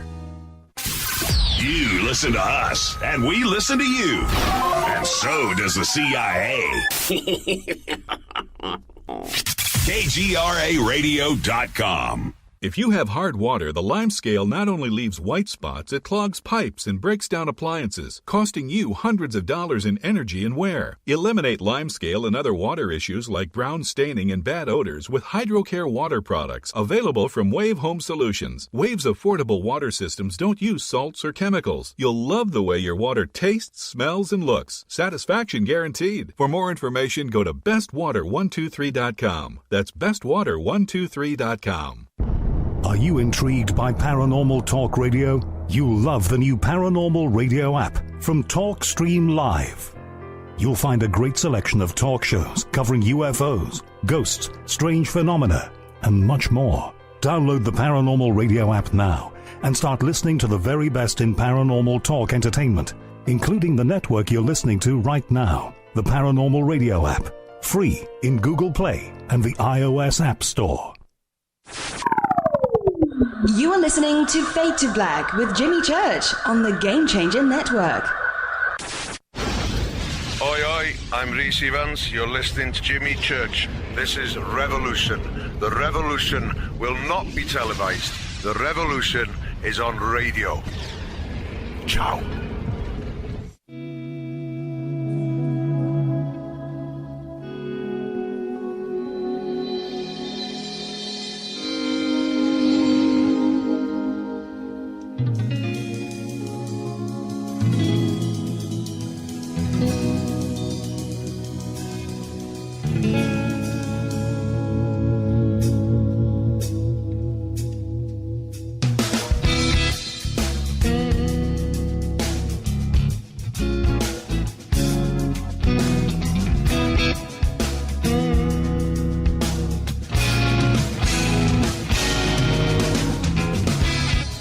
Welcome back, Fade to Black. I'm your host, Jimmy Church. Merry Christmas, everybody. It's going to be a great night. Thursday night, Fader night. And I'm just going to say this right now. You can follow me on Twitter at JChurchRadio. And hashtag F2B is the sandbox. And Chakra Khan, the peacemaker, just posted a picture of something that I just can't unsee. That's all I'm going to say. There you go. At Church Radio. Hashtag F2B, the sandbox. It's out of control. All right, let's go to the United Kingdom. You're up next. Who's calling? Hi, Jimmy. Who's this? This is Mika. Mika who? Mika Pearson from Fascination Street. Oh, I just wanted to make sure, Mika, because there's a lot of other Mikas out there running around trying to talk UFOs. You know that, right? Yeah. Yeah, that's what happens when you become a celebrity. How you doing, man? I'm doing really good, thank you, Jimmy. What do you want for Christmas? Oh. No, don't listen. No, don't listen. No, don't listen to your parents. I'm asking you, man to man, right now. What do you want for Christmas? Well, I would like a Hornby Class 155. Yep. Yeah. That's and how's that going to fit under the tree? Well, basically, one of my Christmas wishes is for everyone to stay safe. Well, that's always a great Christmas wish, and of course, I wish that for you too as well. I love the Christmas tree. I was looking at some of the stuff that you guys were posting over there, and it looks like you guys know how to do it. And man, it's just so great, and you've got two great parents. But what's new in the UFO world? What are you talking about this week on the podcast? Well, what I'm talking about on the weekend at the moment, we've just had Natasha Nix. Uh-huh. And that was brilliant. Everything went actually according to plan. I love it when that happens. We got the Christmas picture this week, special this week, so we get everyone on for at least 5 to 10 minutes, at least, so everyone can have a chance to wish us a very Merry Christmas. And, there's just a lot of stuff in the neighborhood at the moment. And what do you guys do for Christmas? Do you do anything special? I mean, obviously Christmas morning, you got all the gifts and stuff. But what do you guys do with the family? Do you have a Christmas dinner? Do you go visit the family? Do you have people stopping by? What do you guys do for Christmas? On Christmas Day, we always go over to my nanny and granddad's house. Right. And what happens is we eat the dinner. So then, maybe on Christmas Eve, they come over to our house and eat. And then what we do is my nan and me, we go to church while my mum, my dad, and my granddad are doing the dinner. And I go to church with my nan because I'm Christian. Right. And I go with my cousins, Louise and Thomas. And they love sitting at the back, so I always join them. And hold on. For 2 hours. Oh, hold on. Let me ask you a question. When you say you go over to your nan's house for Christmas dinner, now this is in the United Kingdom, man. This is in Britain. So what do you guys have for dinner? What we have for dinner, it's normally chicken. Turkey or don't listen to your mom. Well. Tell Sarah right now it's you and I talking. Right now, I want to hear you say, Mom, this is Jimmy and I. This is an A-B conversation. This is Jimmy and Mom. This is Ginny and me. That's right. Not Jimmy and you. It's an A-B conversation. See your way out. That's what you need to say. All right, so chicken and turkey. But but what about, is there something British, a classic British dish? Well, chicken's actually quite British. Turkey's not that British. No, not British at all. That's very American. But if you have, potatoes, that's a bit British. Spuds, they're definitely... So, yeah, it's just mostly all the things that are served are British. It sounds like you're having an American dinner. That just sounds like what we have over here. Yeah, well, I don't really know what they sometimes serve because probably by the time I'm doing that, I'm unwrapping my presents. And they're making dinner back there. My granddad always goes back there, here, there, then. And, you know, it's just the most lovely thing about Christmas is you have to spend time with your family. That's it. If you don't spend time with your family, well, that's not how you spend your Christmas. No, you're exactly right. And look, when you grow up, you get married and have your family and your kids, you are going to remember these words. It's one of the most important things to do is to hang out and appreciate your family. That's all you got. Friends can come and go and things and all of that. But in the end, Mika, all you got is your family. You know, and that is the most important thing. So you stay with those values, my man. You're going to grow up to be right on point. Yeah. Hey, Mika. Well, I've got something for you, Jimmy, before, anything else goes on. We all appreciate your help and support for Fascination Street. Even you, Jimmy. We all thank your fans and people watching right now. We all thank you so much for supporting us for Fascination Street. And we wish you a very Merry Christmas. Thank you so much for that, Mika. Seriously. You're welcome. And have a great, amazing... You're on vacation right now from school, right? Christmas break? Yes. So enjoy the rest of your weekend. Before you know it, man, it's going to be Christmas Eve. Hey, I wanted to ask you, Mika, hold on for a second. Don't go anywhere. Do you watch Charlie Brown's Christmas? Charlie Brown's Christmas. Oh. I don't know. Okay, all right. Charlie Brown's Christmas. You need to get that DVD and watch it on Christmas Eve. All right? And when I talk to you the next time you call in, I want you to tell me that you watched Charlie Brown's Christmas. Okay? Right, okay. Will you do that for me? Yep. All right, Mika. I will. All my best to your mom and dad, and you guys just have an amazing holiday, okay? Thank you, Jimmy. Thank you so much, Mika. Bye. Merry Christmas. That's what I'm talking about.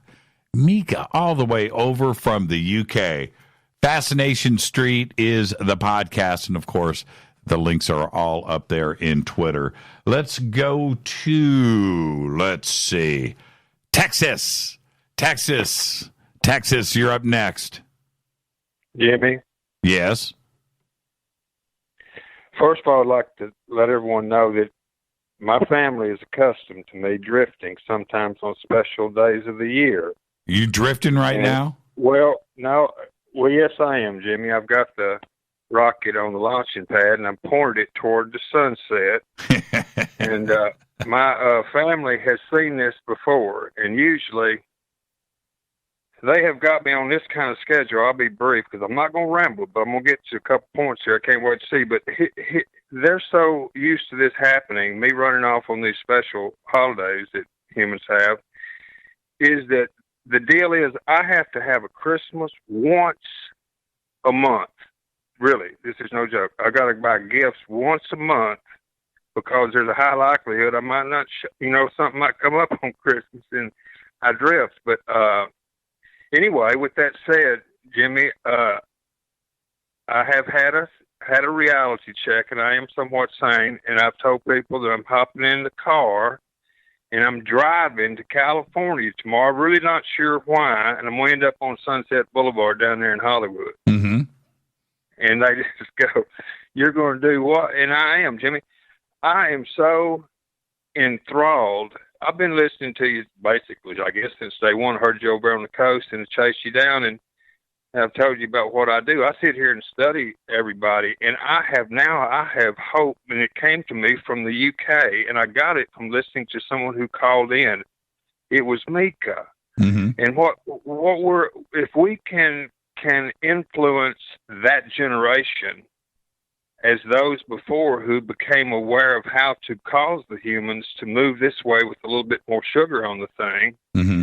then we have a real good shot of being able to enjoy the gifts of that technology that generation will create in our, 250-year lifespan that they'll help us get to in a natural sense. And we really, by that time, we probably will turn into light beings anyway. And I tell you why, Jimmy, and I'll cut you loose, is that everybody's worried about the AI thing, but however, there's more receptors on our DNA than we're utilizing, a very small percentage. If we were to fire one more of those bad boys up, our RAM is probably just increased Google times no telling how many squared, and we could download more data. Right. And I think that's probably what's going to happen, because there's too many things happening out there in the world today. But Jimmy, I look forward to meeting you. I am going to be crossing the high desert, and I always see something. But I've never seen anything kind of like you were talking about what someone's going to look like when they see something for the first time. Jimmy, I want to be there with you, and I want you to get me some of them goggles. And if I see something, you're going to see an expression on my face, mister. It's a game changer, Randy. It's a game changer. Let me tell you, I haven't. I probably see one, Jimmy. Well, I probably haven't told this story in quite a long time. I briefly mentioned it with Teresa earlier, but the very first time with the night watch, I stepped up and literally, Randy, and I'm not kidding. This is what happened. They had a microphone in my face, right? Jimmy Church from coast to coast, right? And the microphone's there, and I'm saying hi to everybody. And I look up at 12 o'clock, right? I look straight up. I turn my head back, and I look straight up. I'm like, what's good? And my eyes fixate on the brightest star in the sky, right? And it's just full of stars. But, I see that first. And as I'm looking at it, this frigging planet, or whatever it is, goes from left to right, and it moves about a foot. It goes and stops, and then disappears. And I was like, what? And Jimmy. Somebody, hold on, Randy, hold on. Somebody at that point hands me night vision. I take the night vision goggles. I look up. That was with the naked eye. I look back to where the star disappeared. It lights back up, goes back to where it was, and then disappears.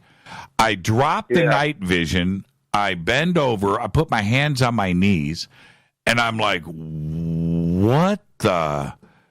What? You saw that. I saw. Everybody saw it. I heard you say a while ago you've seen a bunch of these. I've seen hundreds now, but that was my. I know where there's an airport right outside of town there where I'm gonna be at, right there in Burbank. I fly anywhere. Let's go see one. It's on Wednesday night. We're gonna be downtown. I'm gonna start going to these things you've been talking. I've been listening for a long time, but see, Jimmy, I hop genres, because what I'm trying to do is that people over there with the GMO deal or the chemtrails or the vaccine people, they're just as passionate about their communities as the UFO people. And if we're going to get straight things out, every one of them influence the other, and they don't know it, but we're going to try to have some sort of turning everybody in this direction so we can use that energy to fix this stuff so that we can enjoy this technology, Jimmy. That's passionate. Is that bold? Is that bold? Hey, that's passionate. That's passionate. And that's what we're trying to do over with On Stellar. And trying to bring the community together, Modern Masters, and that entire project and what's going on over there with that. That has been Fade to Black's goal with this family from the very beginning. To somehow do this. Look, we've been doing this now 5 years. This is our 6th year. Are you under attack over there, Jimmy? Under attack? Do you hear that siren going off? Nope. What? You're kidding me. No. Somebody over in that Twitter deal, see if y'all heard a siren going off. Is somebody talking over Jimmy just saying? No. They're talking now, Jimmy. No, you're imagining things, Randy. No, I am not. It rained here today, and there's nothing out in the pasture, so I haven't seen nothing. All right. Jimmy, you didn't hear nobody talking over us just then? Oh, right. See, you have to understand, Randy, what is going out over the network is what I hear in my headphones, and that's the feed. That's what everybody else hears. I don't hear what you are hearing. Okay. Well, all right. I just happened to experience one of them calls where someone was saying they heard something. Well, it happened to me, and I also saw that Indian on that pallet. We're going to talk about it. But, Jimmy, I'm going to close this. I'm going to quit rambling. Is that here's what I'm afraid of. I'm going to be telling you about something that could affect, in a positive way, the multitudes. But what I'm afraid of is I don't want to leave this spot where I'm at mentally because I'm so immersed in it. And what I'm going to share with you is going to be something that would be, that you'd have to really pay attention to it, but it's so powerful, but yet I love doing what I'm doing right now, listening to you, and I've figured out a way that we can do that, and everybody will be happy. I'm going to tell you about it. Well, we'll see you in a few days, man, and have a safe road trip, Randy. Get some sleep. I will, Jimmy. I'll talk to you. Hey, before I forget, listen to this real quick. Yeah. I was talking to you the other night, and you mentioned the word entanglement. I love that word, and we all talk about consciousness. I went over and got a domain called Conscious Entanglement, Jimmy, and they have a little website builder tool, and I just picked the first little template and go read that. All right. Like the universe wrote it for us. Consciousentanglement.com. It's just one old page. Okay, Conscious Entanglement. Entanglement.com. You will not. I didn't write those words. That was stock content. You're going to flip. See you later. Bye. All right, I'll talk to you. Ramblin' Randy's on his way out here from Texas, and we'll see him Wednesday night over at the Rainbow Bar and Grill. And I'm going to remind everybody, and that is what is going down the day after Christmas. Okay, the day after Christmas. Let's go to what I don't even know what's up next here. Hold on for a second. Let's go to area code 562. You're up next. Who's calling? Carlos Roman. Roman, yes, sir. How are you? How you doing, brother? I'm doing good, man. It's all good. It is our last show before Christmas. I can't even believe it that I love Christmas as much as everybody else, and I look forward to this time of the year, but it's here. It finally got here. Yeah. So what's on your mind? Let me tell you, first of all, Jimmy, it's a great, great, great pleasure for me to be able to contact you. I've been following your radio show online, and I have so much joy listening to everybody telling their stories. I feel so identified and close every time I hear something crazy with you guys because I live a lot of crazy stuff during my life. Sure. And today I decided to start adding the chat room, and I was listening to everybody and reading everybody. And Catalina was super nice to let me know about the numbers. So I'm trying this brief but hopefully meaningful little story for you guys that I want to share. Oh, I want to hear it. I'm going to tell you, this is just the third time I'm sharing this story because I used to work for the Mexican military. Okay. All right, here we go. Let me tell you. I was working for the military. I was in the Special Forces in Mexico, what we call Grupo Aeromóvil de Fuerzas Especiales.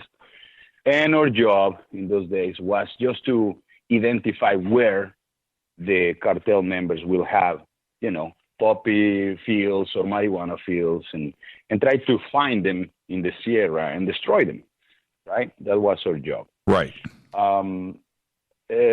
Several occasions we will be deployed in really weird hours of the night when they will have, tips of somebody.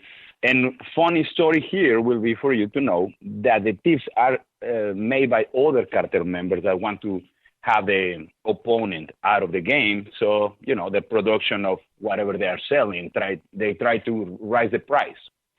So the less people is involved, obviously, the ones that still have something to sell, their price will go higher. Right. So you will not see people or civilians calling the military and say, hey, we discovered this behind this mountain. No. No. The same cartel members will betray themselves. Right. The problem with these guys is that sometimes, you're flying down, right, parachuting, and these guys are already shooting at you like a freaking piñata, right? Okay. So I'm not going to lie to you. We are always very scared doing this kind of jobs. Thank God I'm retired now, and as you can see now, I live in Long Beach, and I live a more peaceful life here, and I have the joy to listen to you and share great stories. I follow you, I follow Corey, I follow David. You guys are my idols, precisely because the things I've seen that I never told, and now I have the opportunity to feel identified with people like you guys. So here's my story. And it's Roland, right? Roman. Why did I think Roland? Roman, I've got to hit a break right here. Can you stay on hold and then come back and join back with me right after the break? Sure, not a problem. Because what I am wondering is this: for you to not only be compelled to listen to this show and enjoy the show, but then to something brought you here, and I know that you're going to share some of that with us. But what is it? Is it something that started when you were a kid, or are these experiences from being an adult? You know what? The fact that you're asking me this really freaks me out, because it's what David Wilcock we call a synchronicity. Sure. Right. Right. I've been in Burbank, by the way, so many times. I've been in this Studio 52. That is a Hispanic TV channel, and I shared the story there once. Did you really? Yeah. And I will tell you maybe in the future some other stuff about that. But, when I was in the military, it's because my whole family has been in the military. It's like a tradition thing. So I joined the military actually, and I'm not going to lie to you, not because I really wanted, but I ran out of money. I was in a very expensive college in Mexico. It's kind of like the sister of MIT, but in Mexico. So I ran out of money, and I couldn't afford it anymore. So I did what all my family told me: join the military, they will pay for you. It's like the scholarship that you guys have here too. Right. Okay, so I joined, and whether you like it or not, you get involved in things that you get called to do, even if you don't want it, right? And because I already spoke English and I already had certain skills, I ended up in the special forces. And figure this out. This is funny for a lot of people to understand. I spoke English. That's the reason for why they picked me, because there is a lot of people, deserters of this country, of other countries, that join the cartel members in Mexico, but because they pay big time money, right? Yes. Any Marine that didn't want to keep going here, they go to Mexico and they get paid $10,000 per day to do whatever they ask them to do. So the fact that I spoke English was something that was sorry, I'm a little nervous, Brother Church. No, you're doing just fine, Roman. Okay, I'll tell you what, Roman, get a drink. And I'm asking my girlfriend that just arrived here to give me a little shot. Yeah, exactly. And I'm going to take a break right here, Roman. I'm going to put you on hold. Stay right there, and we'll pick up right when we come back. Yep, you got it. This is Fade to Black. I'm your host, Jimmy Church. Thursday night, Fadernight. Open lines all night long. Stay with me. Hi, everybody. This is Rob Halford, the Metal Guard on JimmyChurchRadio.com. This is KGRA Digital Broadcasting Station. Salt Lake City, Utah. Van Buren, Arkansas. Poor water quality is a major health issue, and it's only getting worse. Municipalities can't keep up, standards have dropped, and pollutants are increasing. Where does it all end? It ends by keeping the pollutants outside of your home with HydroCare's advanced systems available at Wave Home Solutions. No less than the best purification materials and processes have been developed by HydroCare to provide you with healthy, clean water for drinking, cooking, and showering. HydroCare far surpasses the competition in removing chlorine, odors, iron, lead, chemicals, limescale, and much more. Don't settle for less when it comes to your water. We'll take care of the toughest water problems for you, whether it's from a city or well source. Satisfaction guaranteed. For more information, call 888-997-WAVE. That's 888-997-WAVE. Or go to bestwater123.com. That's bestwater123.com. Wave Home Solutions for a healthy, comfortable home. Your contact for current news and trending topics. KGRAradio.com. Does your basement or crawl space have a damp, musty smell? Well, watch out. That's a sign of too much moisture and not enough ventilation. And that can mean increased mold growth and the buildup of harmful toxins and gases. Don't bother with a dehumidifier. It just circulates the same unhealthy air. Now there's a better way to remove these dangers and odors. It's with the computerized Wave Moisture Control Unit that reduces moisture and expels pollutants. We replaced our old dehumidifier with the Wave unit, and in only 3 weeks, our basement is dry and the musty smell is gone. Wave units require no maintenance, no buckets of water or filters, and costs only pennies a day to run. Breathe better, live healthier with an affordable, no-maintenance Wave unit. Call 888-717-WAVE, 888-717-WAVE, or visit dryhealthyhome.com, dryhealthyhome.com. Ride the Wave Home Solutions for a healthy, comfortable home. This is Jimmy Church of Fade to Black, and I only drink Fade to Black blend coffee from River Moon. Just click on the River Moon coffee banner at jimmychurchradio.com. Promo code F2B Blend. So are you tired of being tired? Well, then it's time to get the tea. Hey, it's Lisa here to tell you about this all-natural, all-organic tea I've been drinking that has had great results for over 20 years. It's called Life Change Tea, and it's specially formulated to help detoxify and cleanse your kidneys, liver, colon, and blood all at once. The colon is one of the most ignored organs in the human body. The faster that waste is eliminated from the body, the less time that waste sits in our intestines, spreading toxins to our bloodstream. This tea helps cleanse chemicals caused by outside intruders from our entire digestive system. And get this, weight loss can be a side effect. And with continued use of the tea, you can experience clearer, healthier, younger looking skin, increased energy, and a happier outlook on life. So if you're tired of being tired, get the Life Change Tea at getthetea.com. That's getthetea.com. And like me, you'll be glad you did. Did you know that when you're on the road with limited data or Wi-Fi available, you can still listen to every minute of Fade to Black by just calling 605-562-4482. No smartphone, app, or internet needed. It saves your data plan and no extra cost if you have unlimited minutes. Just call 605-562-4482. You can listen to me, Jimmy Church, on any phone, anytime, anywhere. Go Beckley Tappy.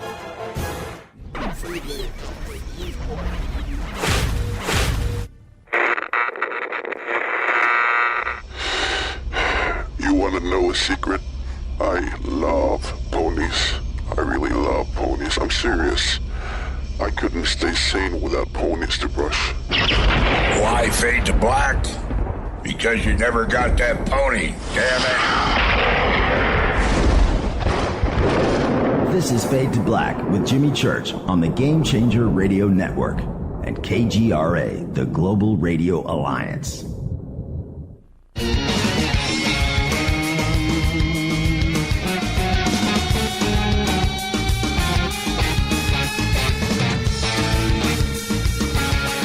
All right, welcome back. Merry Christmas, everybody. I'm your host, Jimmy Church. This is Fade to Black on the Game Changer Network and KGRA The Planet. It's Thursday night. It is Fadernight. It's open lines all night long. And right before the break, got a call from Roman. And Roman in the Special Forces with the Mexican military. And now Roman, as everybody knows and that listens to this show is about UFOs and conspiracies and time travel.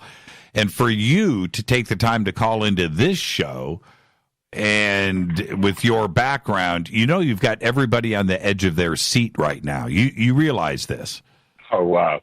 Well, let me tell you, for me, it's a really big honor to be in touch with you, brother, because I follow you, I admire you guys, and I want to clarify something. The previous gentleman that was calling heard the siren that was passing by my house, and I was already on hold with you.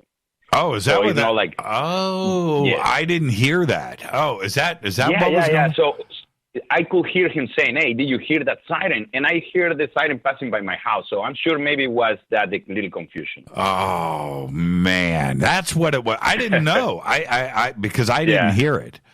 Oh, okay. Yeah, right. And I was still in the chat room, and I told Catalina, you know what? That was probably me because I can hear that siren right here. And when I talk, the guy say, "Hey, did you hear that guy talking?" So it was me. Okay. I was on hold. Okay. So that clarifies a little bit. It's not like what happened with Tyler the other day that you guys really had a. Oh, that was real. Going on, no? Yeah, that was. I was nuts. live with you guys, and I was like seriously getting concerned about that too. Yeah, that was pretty crazy. And I'm so used to it now. Well, let's see if it happens with you, Roland, right? Okay, so... Well, hopefully not. Hopefully not. Okay, so what do we got? This is what happened in this case, right? Well, the story about my encounter, let's call it encounter, because I saw two things, right? A UFO and an entity. Really? Okay. So the little story, well, I got these deployment orders. We received that there was a constant sighting of an orb type of craft that was flying between the mountains of Sinaloa and Durango. And, well, I'm talking about 1997. Okay. This is actually previous to Vicente Fox winning the elections in Mexico. President Fox, the guy that became the president of my country, for whom later on I became part of his presidential guards, or what you call Secret Service. Right. And was very, very cool because that incident was what got me to work with him directly. We get to call to research or find what was happening. And there is other division that is called the 7th section in Mexico that is like the intelligence that will provide us with all the information. And these guys told us, you know what, you guys have to go to this location and figure it out because it seems like it could be a silent airplane. Or what we now will consider the drones, right? Back then, I mean, I'm talking about many years ago, back then the drones were something that was just, news. It was not something that we all could see. Right. So, well, we get deployed. We fly around 3 a.m. We jump. I'm not going to lie to you, and it's something that you guys should know. We all are very scared when we do these things because the cartel members are always monsters, man. Those guys don't care. Those guys are always cocked out or high on drugs, and if they catch you, they do whatever they want with you. Right. And I went through that too. So that's something that really triggers a little bit my PTSD when I'm talking about this, so bear with me. Okay. So in those days, we fly, and yes, we found the location of where this was happening. And in exactly like people described those days, we saw this orb and was floating between the mountains, not high enough to be considered an airplane or a helicopter, and there was no sound that you will hear the sound of these engines, right? When it's a helicopter or an airplane. But we see this very bright orb, very round, and will float between the mountains of Sinaloa and Durango. This apparently was, like a very smooth move, but actually was quite fast. This thing was going from one location to another in a matter of, let's say, 7 minutes. It was crossing another state. So we determined that this thing was crossing certain area that I actually was very familiar with because my whole family is from Sinaloa. So I opened my big mouth that for those days I regret, obviously, because I went through so much stuff. And I open my mouth and I say, hey, I'm familiar with that area. You know, my family has a ranch in there, so I kind of know what is called that. No, it's not a mountain. It's like a big, bigger than a hill, smaller than a mountain. And everybody calls him El Cerro de los Frailes, which means the friars' hill. Okay. Because at the top, you will see certain formations of rocks that look like three, you know, like the Inca heads in Peru. Oh, yes. It kind of looks like that, right? So people call it the friars, like the El Cerro de los Frailes, the hill of the friars. But it's like natural. They're always looking at the sky kind of thing. But it's natural. It's a natural top. Yes. Well, I mean, we think it's natural. Now that I've been researching so much, and now that I see so many things that David, and actually this gentleman that you're going to have in your show, what's his name? The gentleman? Von Daniken? Oh, yeah, Von Daniken, yes. Exactly. Now I think a little different, brother. Right. But, you know, I mean, I'm not in Mexico anymore, and I'm not planning to go back anytime soon because I'm retired and I'm having a peaceful life now here in California. So we went over there, right? We went over there, and we found that there was no drugs, there was no marijuana, there was no amapola, poppy. There was no nothing, but we actually found that orb that when we were closer, the thing was probably, we saw it and was floating, was still steady, floating in front of us. Okay, Roman, let me ask you a couple of questions really quick. Sure, absolutely. How far away were you, and how big was it? Oh, we could see it before we even started climbing the hill. Mm-hmm. We could see it steady there on top. And was bright and was round and was quite cool. You know, it was just like a big orb. Still in that moment, I have to remind you, we did not think about aliens. We did not think about freaking spaceships. No, we were thinking about cartel members that in any second were going to shoot at us, right? Because those guys always have a ton of people taking care of their fields. Because there is something funny that happened between the cartel.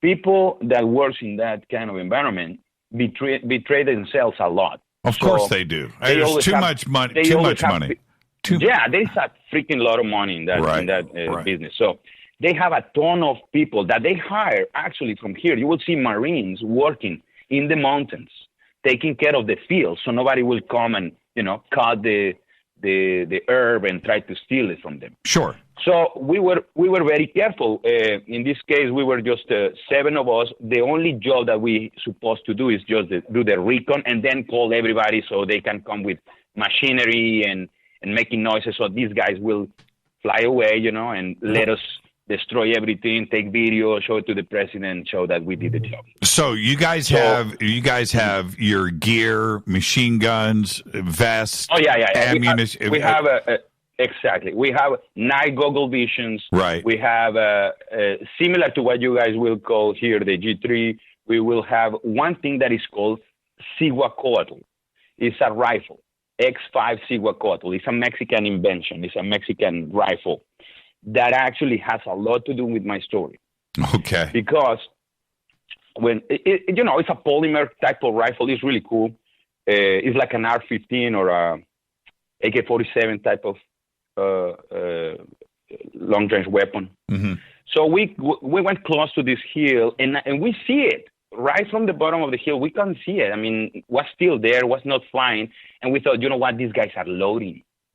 These guys are loading the merchandise. Maybe they are flying it to Durango. That is the next state. Sure. Because we were in the border with Durango. So we're, being very, very careful, very stealth. We went uphill. And then this thing, as the closer we got, the bigger was in appearance. This thing was probably around 7 feet in diameter. Right, but not enough to blind you. Just right, probably like a dim light in your living room. I don't know how to explain. Right. It was a big round orb. Okay, so as soon as we were closer, we saw that there was no people, no fields, no labs, because usually you will find also that there is a lab set up there in intense and crazy situations. Sometimes they make it underground, so you cannot find them from the air. So you have to really dig. And we had to remove our old goggles because there was a moment that was too bright for your night goggle vision. So we could clearly see it. There was no intention of attacks from them to us or whatever we thought they were. And then these things start flying around us. And then, yes, we all started, feeling really panicky because that was something that we couldn't recognize. And again, I'm telling you, we were not thinking about aliens or funky spacecrafts. We were thinking about sophisticated transportation for the cartel. Right, whatever drug they were. That was the only thing that was crossing our minds. And in any second, I was feeling that somebody was going to shoot me from the back. So we all we just went on the ground. We just covered ourselves, and this thing was flying around us, just doing circles in very fast motion, like something that you cannot really attach to a human behavior of, how you call it?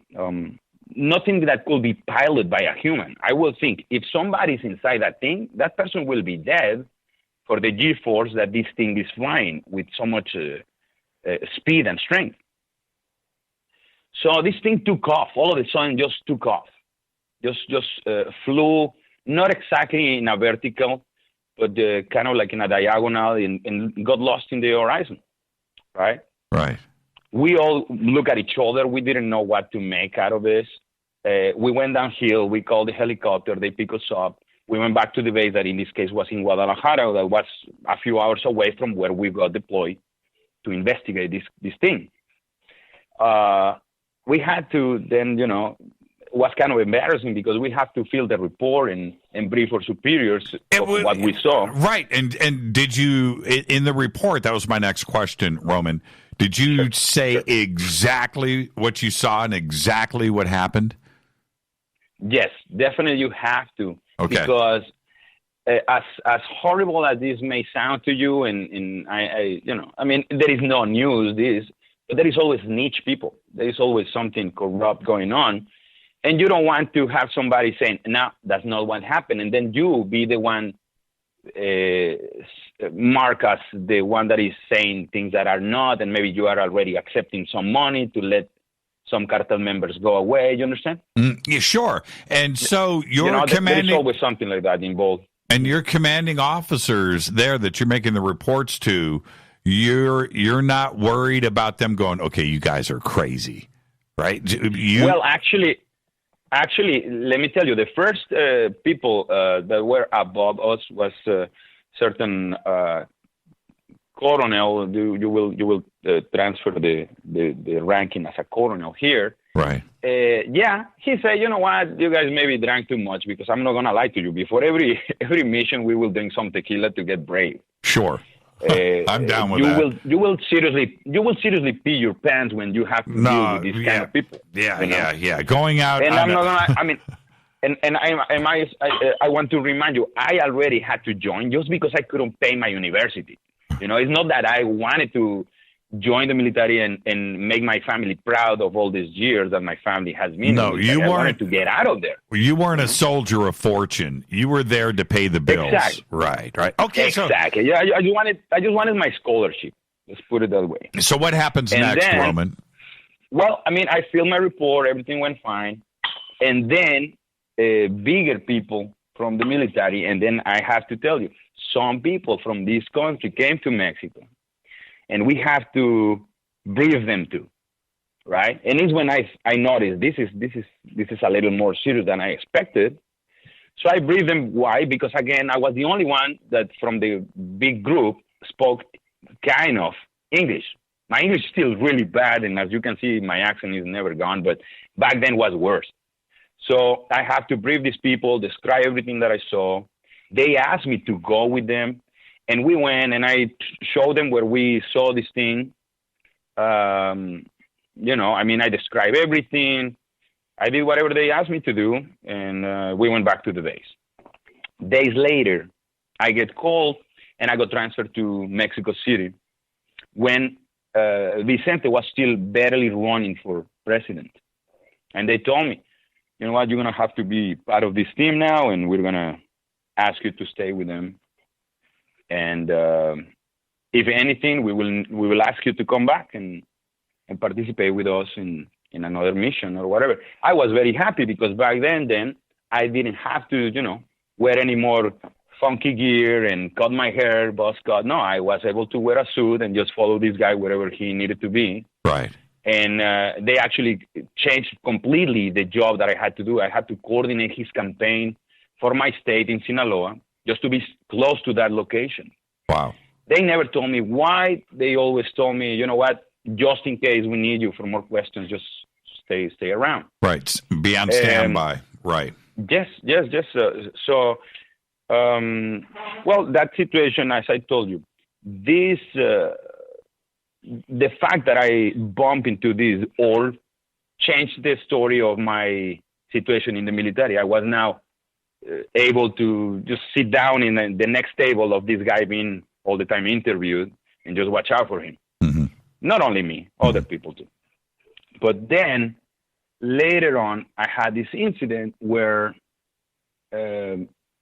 back in Sinaloa, I get into, well, sorry, man, I'm trying to breathe and tell you my funky story. That is not at all compared to anything that my other idols, Corey or David, have told you. But in this case, I witnessed and I saw this guy coming at me in the same mountain, okay? And it was an entity. And it was an entity that for many years I thought was an anshar like what Corey have described lately, and with those pictures that they have and all these beautiful drawings that somebody did for them. Mm-hmm. And I thought that was an anshar because I did my research and I started trying to read. And this person or this entity or whatever it was, it looked really freaky. I actually freaked out. And I grabbed my rifle and I pointed at it, right? But this thing came coming at me like in a very soft and like careful, like not fearful of me, but, like trying to show me that I was in peace. I don't know how to describe it. His hands were in the front, like trying to say, calm down. And this is the first time ever in my life that I understood what telepathic communication means. My whole body relaxed. I felt great. I feel like there was nothing to fear. And this entity say the word Cihuacoatl, right? Or didn't say it. I cannot explain how this happened because it was not something that he spoke. His lips were not moving, but I sensed it in my head. So I understood this was like a telepathic kind of communication. And the fact that I felt so relieved, so easy, so not scared at all, right? But this dude mentioned that word, Cihuacoatl. Cihuacoatl was the name of this rifle that I'm telling you we invented in Mexico out of polymer and can carry any kind of caliber. And it was just shocking for me to hear or feel or sense this entity saying that. Okay? Mm-hmm. The problem is that I panicked, man. I panicked. I did not know what to do. This thing was pale as a freaking linen sheet, was dark eyes, very dark. The whole eye was dark. There was no pupil. There was nothing white, like we have. It was completely dark. And his hair or hair, I don't even know if it was a female or a male, was very funny looking, like wire kind of hair. White, but not docile, no soft. It got the appearance of being like a freaking broom kind of hair. Very weird. Right. Wow. And I panicked, man. I couldn't control myself. I didn't know if this thing was coming at me just to fool me and then catch me and abduct me or something. Right. And I just pointed at it, I just pointed it with my rifle, and then this thing just started backing off, and then all of a sudden, just took off. And that was it. Wow. That was it. So Yeah. I mean, I went back and I did not tell in those days Vicente that situation that happened, but I got assigned to take care of the lady that was later on his wife. They're not together anymore, and his step daughters and step kids, because they adopted some kids. And I told her what happened, and again they made me brief some other people. In between those people, there was a few American soldiers. They were not high-ranked people, I could tell, because the uniform. And that was it. I mean, I did my service with the Mexican military. I did my service with the campaign. Vicente won. Immediately, they assigned other people to be on his guard.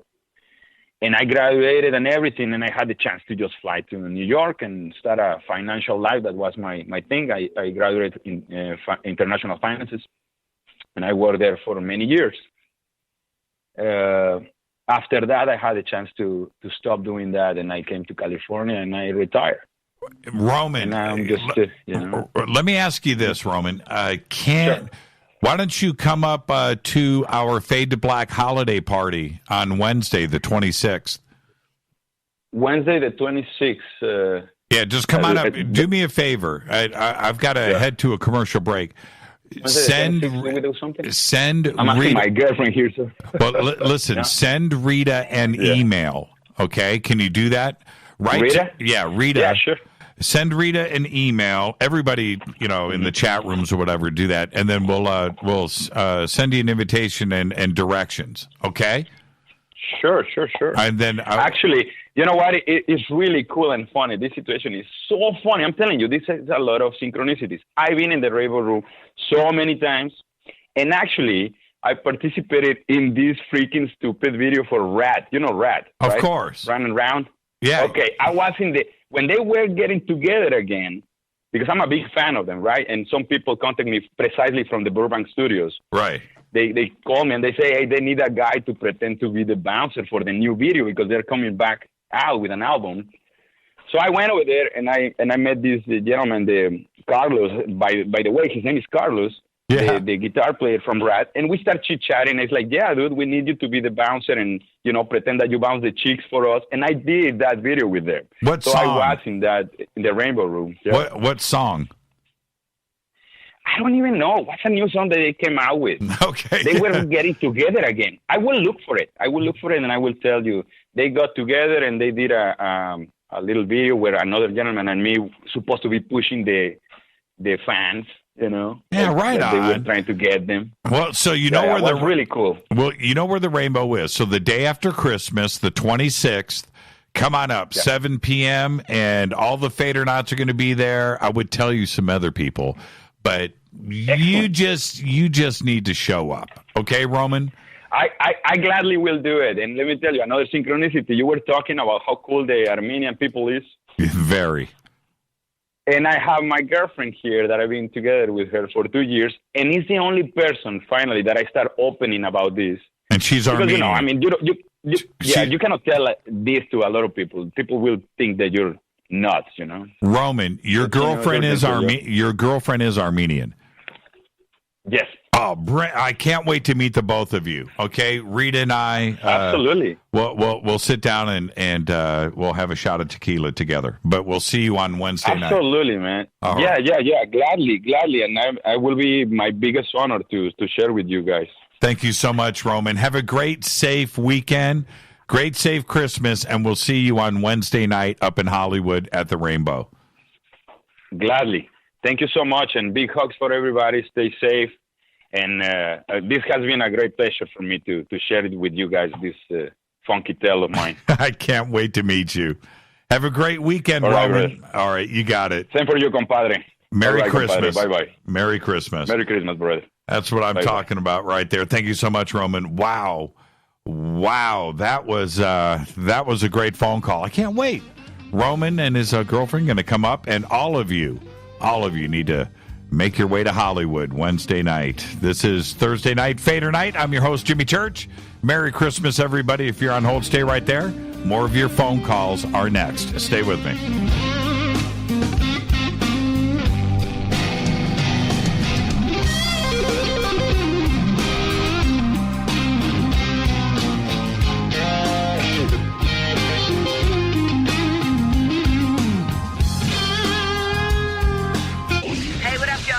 Vivica Fox here, and you are listening to my boy, Jimmy Church, on JimmyChurchRadio.com. Despite popular opinion, reading a book will not make you smarter. But listening to Jimmy Church will. Hurricanes, earthquakes, wildfires. This year we've experienced more than our fair share. This is Jimmy Church of Fade to Black, and last month I decided to make sure my family does not have to worry about food should we get caught in a real emergency situation. Introducing Numana, a healthy, storable product that tastes so good that you'll want to eat it every day instead of just during those times of duress. All Numana products have a 25-year shelf life, are MSG and GMO-free, no preservatives, and are made in America. With the Numana pack in your home, you'll be able to sleep at night knowing that you've protected your family. Not only have I tasted and tested, I own it. Now you can too. Just click on the Numana banner on JimmyChurchRadio.com and use the promo code Jimmy when you order. In addition to a discount, we'll send you an autographed Fade to Black t-shirt. Seriously, go Beckley Tappy. This is Jimmy Church of Fade to Black, and I take Life Change Tea supplements every single day. It's what I do. Click on their banner at JimmyChurchRadio.com. When you take the beans from Central America with dashes of Indonesian and African mixed in and then roast it to the dark side of Fade to Black, you create the ultimate brew of fringe. Introducing the Fade to Black blend from Rivermoon Coffee. Yes, Rivermoon's darkest customized roast was created for the love of Fade to Black. The alchemy of masterful roasting and smoking the beans is in every sip of this full-bodied, dark Java. I need my coffee dark, deep, with distinct bittersweet chocolate highlights, just like the bunker. Leaning further into the darkness of the roast is Fade to Black blend from Rivermoon Coffee. Just click on the banner at JimmyChurchRadio.com and use the promo code F2BBLEND for 15% off of your order today. Go Beckley Teppy. Hi, folks. CBD is the home run hitter for health right now. Why, you ask? Because of what it does for the body. Unfortunately, I can't tell you all about the benefit. You know, there's reasons. Do your due diligence and log on to AncientLifeOil.com. That's AncientLifeOil.com. Ancient Life Oil uses organic ingredients and is blended in coconut oil for some of the best benefits. Legal in 50 states and non-psychoactive. Log on to AncientLifeOil.com. That's AncientLifeOil.com. This is Jimmy Church of Fade to Black, and my family is safe because of Numana Emergency Food Storage. Just go to the Numana banner at JimmyChurchRadio.com. Promo code Jimmy10. Are you intrigued by Paranormal Talk Radio? You'll love the new Paranormal Radio app from TalkStream Live. You'll find a great selection of talk shows covering UFOs, ghosts, strange phenomena, and much more. Download the Paranormal Radio app now and start listening to the very best in paranormal talk entertainment, including the network you're listening to right now, the Paranormal Radio app, free in Google Play and the iOS App Store. Erica, Brittany, Gabby, and you're listening to JimmyChurchRadio.com. It's not a lifestyle we chose. We were born this way. KGRARadio.com.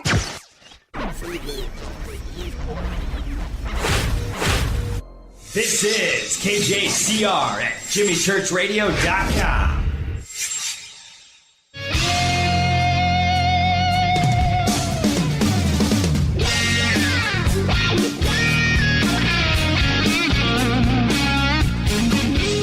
All right, welcome back. Fade to Black. Nothing like a Thursday night. You know, that's always special, right? But this is our Merry Christmas show. This is it. It's the last show before the holidays kick in this weekend. And I'm going to say it one more time at the end of the night. But Merry Christmas, everybody. And with that, I've got some crazy breaking news. Some Merry Christmas news.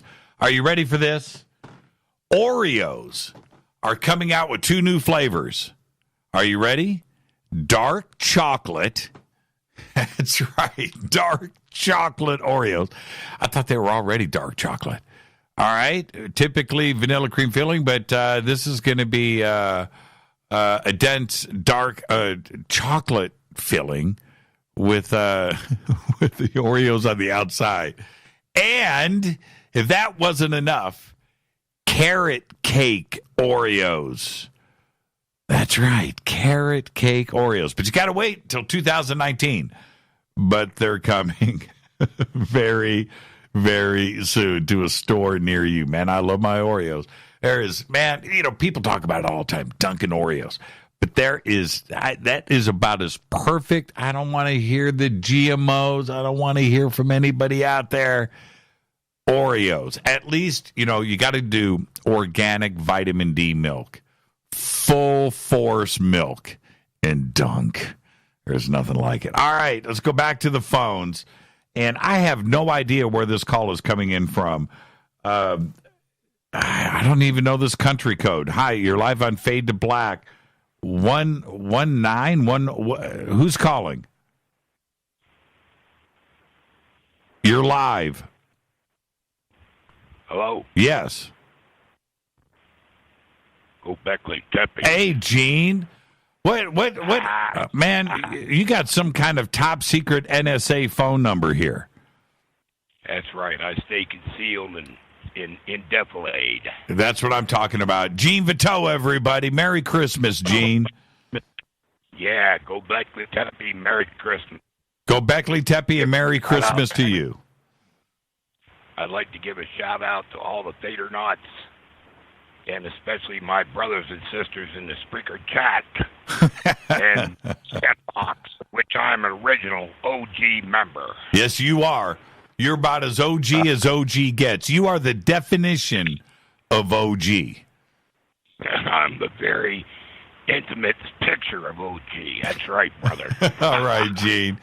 Hey, man, listen, Gene, thank you for the support and being with us from the very beginning. Thank you so much. And do me a favor, just do me a favor, go Beckley Teppy and have the most amazing, amazing holiday. Well, it's been 5 fantastic years, and you've grown as a broadcaster, and your support system of Rita and your entire crew has been fantastic and fabulous the entire time. And I'm hoping to see you on for many more years. Thank you, Gene. And I can't be any more serious than I am right now. From Rita, myself, everybody here, thank you. And have a great, fantastic, amazing, everything that you want it to be holiday. All right? Do that for me, Gene. Merry Christmas to you, your family, and all the Fadernauts. And blessings rain on everyone. God bless. I'll talk to you, Gene. Behave. Oh, Gene, thank you so much, my friend. You're so welcome, brother. God bless you. God bless. Right back. Gene Vito. Right there. Man, life is complete.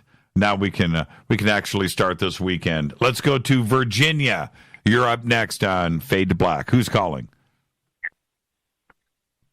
You're live. Hello? Yes, you're live. Oh, it's me, 571. Yep. Thank you, me, for taking my call. It's David in Virginia. Hi, David in Virginia. How are you, man? I am great. And first I want to say thank you, Gene Bateau, for calling. He's one of our Spreaker chat room, famous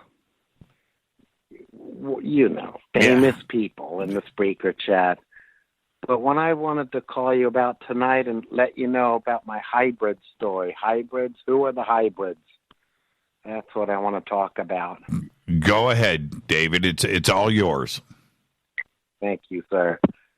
I heard you the other night talking about our kids and how they're, trained in their gender-neutral training to accept the gender-neutral ones because, it's my thinking that perhaps I cannot reproduce. That one of there's a lot of alien species, I believe, that have visited us, but I'm thinking like one of them might not be able to reproduce, and they're here genetically mixing with us, trying to make themselves able to reproduce, and they're having a little trouble, I think, just like a dog can't breed with a cat, different species can't breed, and the aliens and humans ended up with a hybrid that also can't breed. But I'm thinking, after you were talking the other night with some of that, let's accept the gender neutral ones, that, maybe that's because these hybrids are gender neutral and we're being trained to accept them, it's okay that they're gender neutral. It's okay. But I'm thinking maybe some of the aliens are here because they cannot reproduce, and they're mixing with our DNA to make a version of them that can reproduce. What do you think? Yeah, that's I had said, David, and thank you for the phone call and happy holidays and all of that stuff. I had said there's a conspiracy going on with this, and I just don't know what it is. And maybe you're onto something here. Maybe you're onto something. I have no idea why this is important, why this is suddenly an agenda, why this is being forced into our education system and on the news, and I just can't figure it out.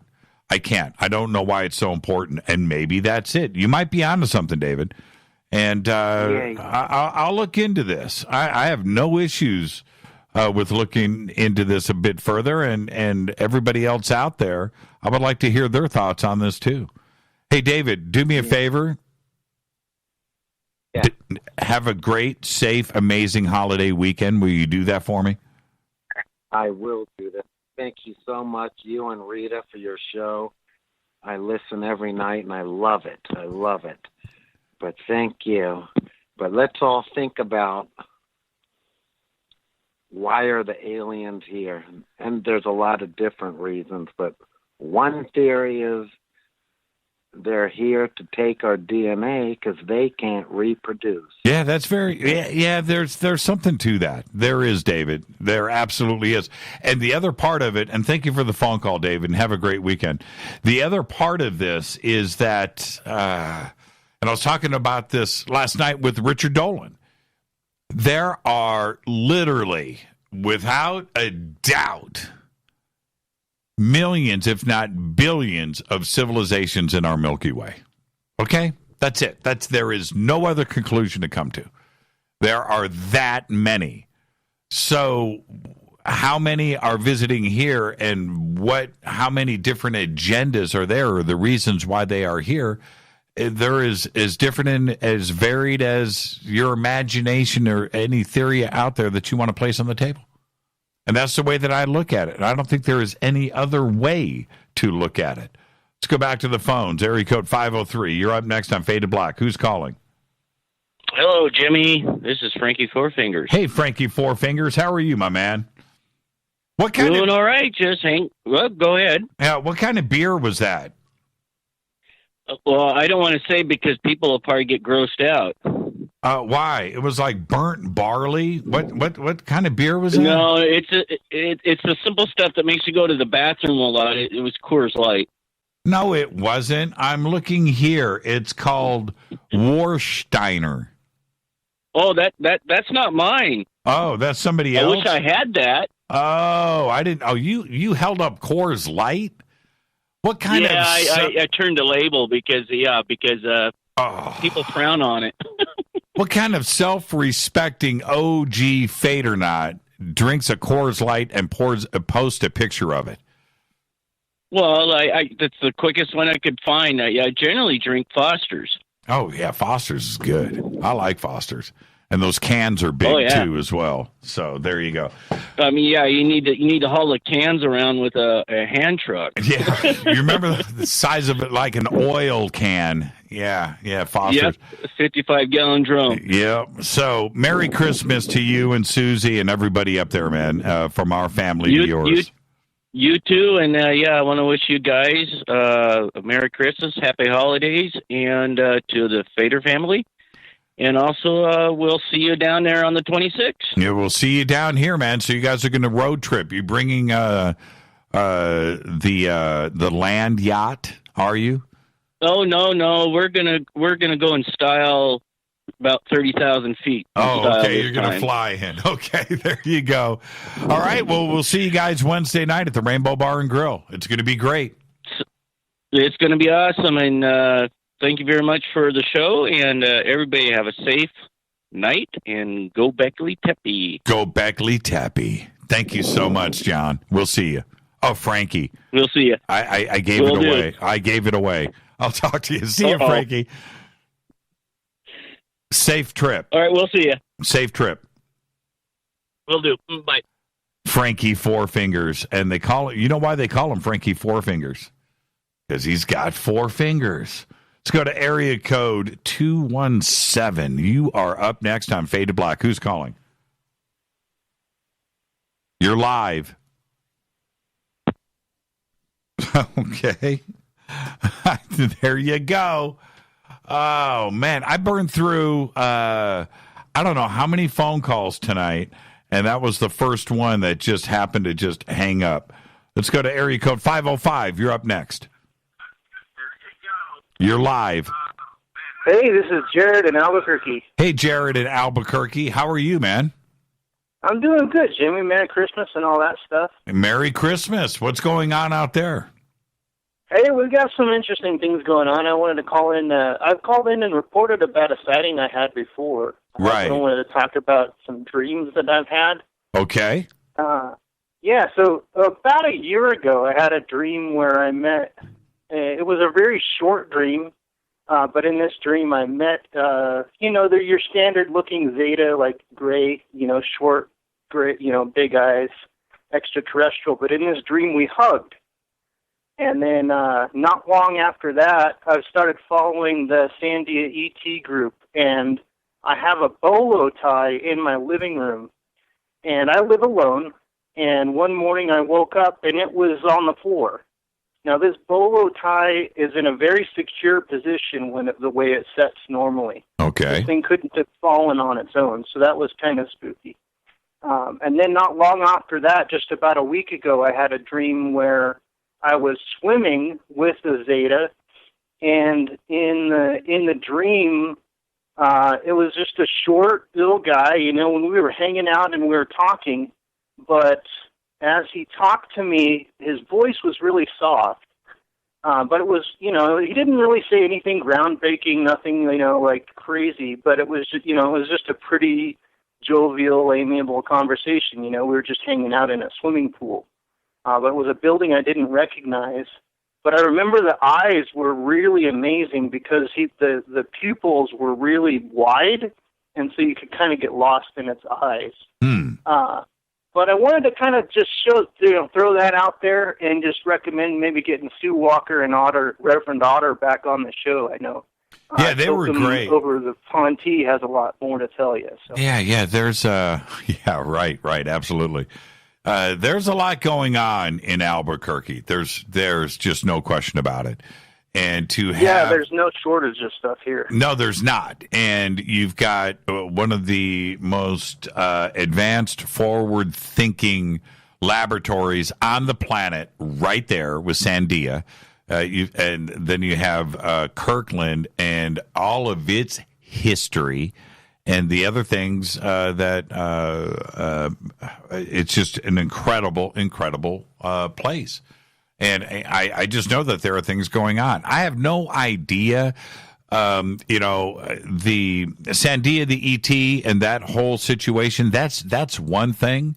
But then there's the official side with Kirkland and Sandia of underground facilities there that truly exist and are real and are there for a reason. So there's that part of it. You know, it's everything about Albuquerque. You know, there's something going on.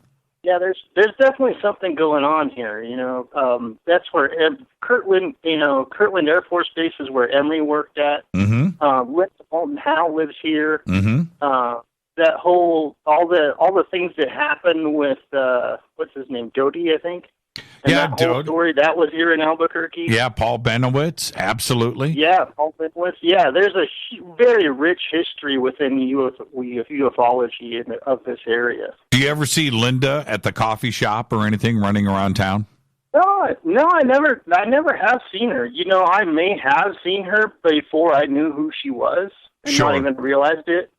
But I will tell you, I did see the guy from Breaking Bad, the lead actor for that. I saw him walking down the street one day. He was wearing a fedora and he was on his cell phone. Now, what about the Unzers, the Unzer family? You see them driving race cars around town? No, I haven't. But a lot of my friends were extras on the Breaking Bad series. They even still do tours for a lot of the film locations here. Oh, that was done in Albuquerque. I didn't know that. Huh. Yeah, okay. Yeah. All right. Well, Jared, thank you so much. And do me a favor. Have a great, safe, amazing holiday weekend. You too, Jimmy. You too. Yeah, thank you so much. All right, good night. Have a great night. And let's see. Let's bounce over to here. Is this New York City? Hello? You're live. Yes, you're live. Oh, am I? Yes. Okay. Hey. No, this is Illinois. Oh, Illinois. What's your name? Stephen from Illinois. Yeah. Stephen? Yes. How are you? How you doing? I'm doing good. I'm doing pretty good, man. And I just wanted to wish you a Merry Christmas and happy 5th anniversary and all that good stuff. Thank you, Stephen. And just one thing real quick I wanted to bring up, and that is, okay, when you were talking to Richard Bleepin' Dolan last night. Right. You posed the question, you know, about why haven't they taken us over, you know? And I kind of kicked that around a little bit in my head, and I just started thinking, you know, I guess this is kind of my just my take on it. You know, they're so much far more, you know, advanced than we are. What if they really know, you know, what happens to you when you die, you know? And maybe they know that there's consequences, you know, and maybe that's what's holding them back, you know? It's like kind of like the good versus evil type thing. Wow. Wow, that's heavy. Yeah, Stephen. Yeah, well done. Well done. Yeah, and if that's not the case, you know, possibly, you know, I'm a strong believer in karma, and, you know, what comes around goes around. So if you do something evil or bad to someone, it's going to come back on you. Maybe they know, you know, that's the case, and they're just they're holding back because of that. And then there's one more theory on that. Okay. And that is that I've heard this from I think it was, I'm not sure, one of the guys, you know, one of the big guys in ufology, but that there is a war being fought right now, since our technology supposedly is not, you know, as advanced as theirs, and we can't really fight back, that there is races of aliens that are fighting the other aliens with, you know, more advanced technology to keep us going, you know. So I just wanted to, you know, throw that out there and see what you thought about that. Yeah, and thank you for that, Stephen. And I've got to get out of here. Sure. It's the end of the night, but you give us all a lot to think about. But maybe you're absolutely right about the karma thing. And, you know, that's a lesson that we should be learning here on this planet, too, as well, right? Exactly. With Christmas coming around and everything, you know, why not? Right. Stephen, have a great, safe, amazing holiday, okay? Yes, you too, and everybody listening, you also. And I look forward to listening to you some more next year and all that good stuff. Thank you so much, Stephen. Yeah. Be safe. Thank you. Goodbye. Go Beckley Tepe. All right, now, last call of the night, and it can't be any more appropriate than this. It's Mark from Australia. Mark, how are you, man? Jimmy Bleepin Church. How are you, brother? I'm doing good. Back off the microphone. Okay, hang on. Any better? It's better. It's better. We'll deal with it. I'm in a car, mate, so I'm sort of dealing with the outside noises as well. So okay, now you sound fine. So are you in a V8 Holden? No, I'm in a okay, mate. 1.3 liter. Second car, mate. Second car. Oh man, the other day, we've only got a minute left, but I'm going to say this, Mark. First off, happy holidays. I watched a full review and road test of the Chevy SS, which is a Holden, and they call it the SS out here. And I don't think they're going to do it next year. It's the last year for the car, and it ain't cheap either. By the way. I think it's 460 horsepower, big 4-door, right? I don't know what they call it over in Australia.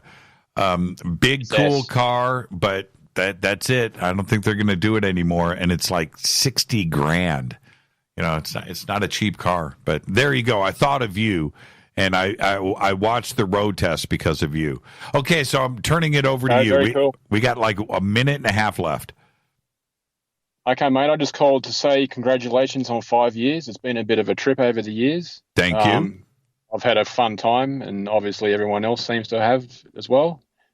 Merry Christmas to all the Fadernauts, to you and to Rita. You've been a big part of my life, and obviously I think you've been a big part of everyone else's life. So that's all I want to say, mate. Merry Christmas. Yeah, and thank you for that, Mark. And you've been around with us for so long now.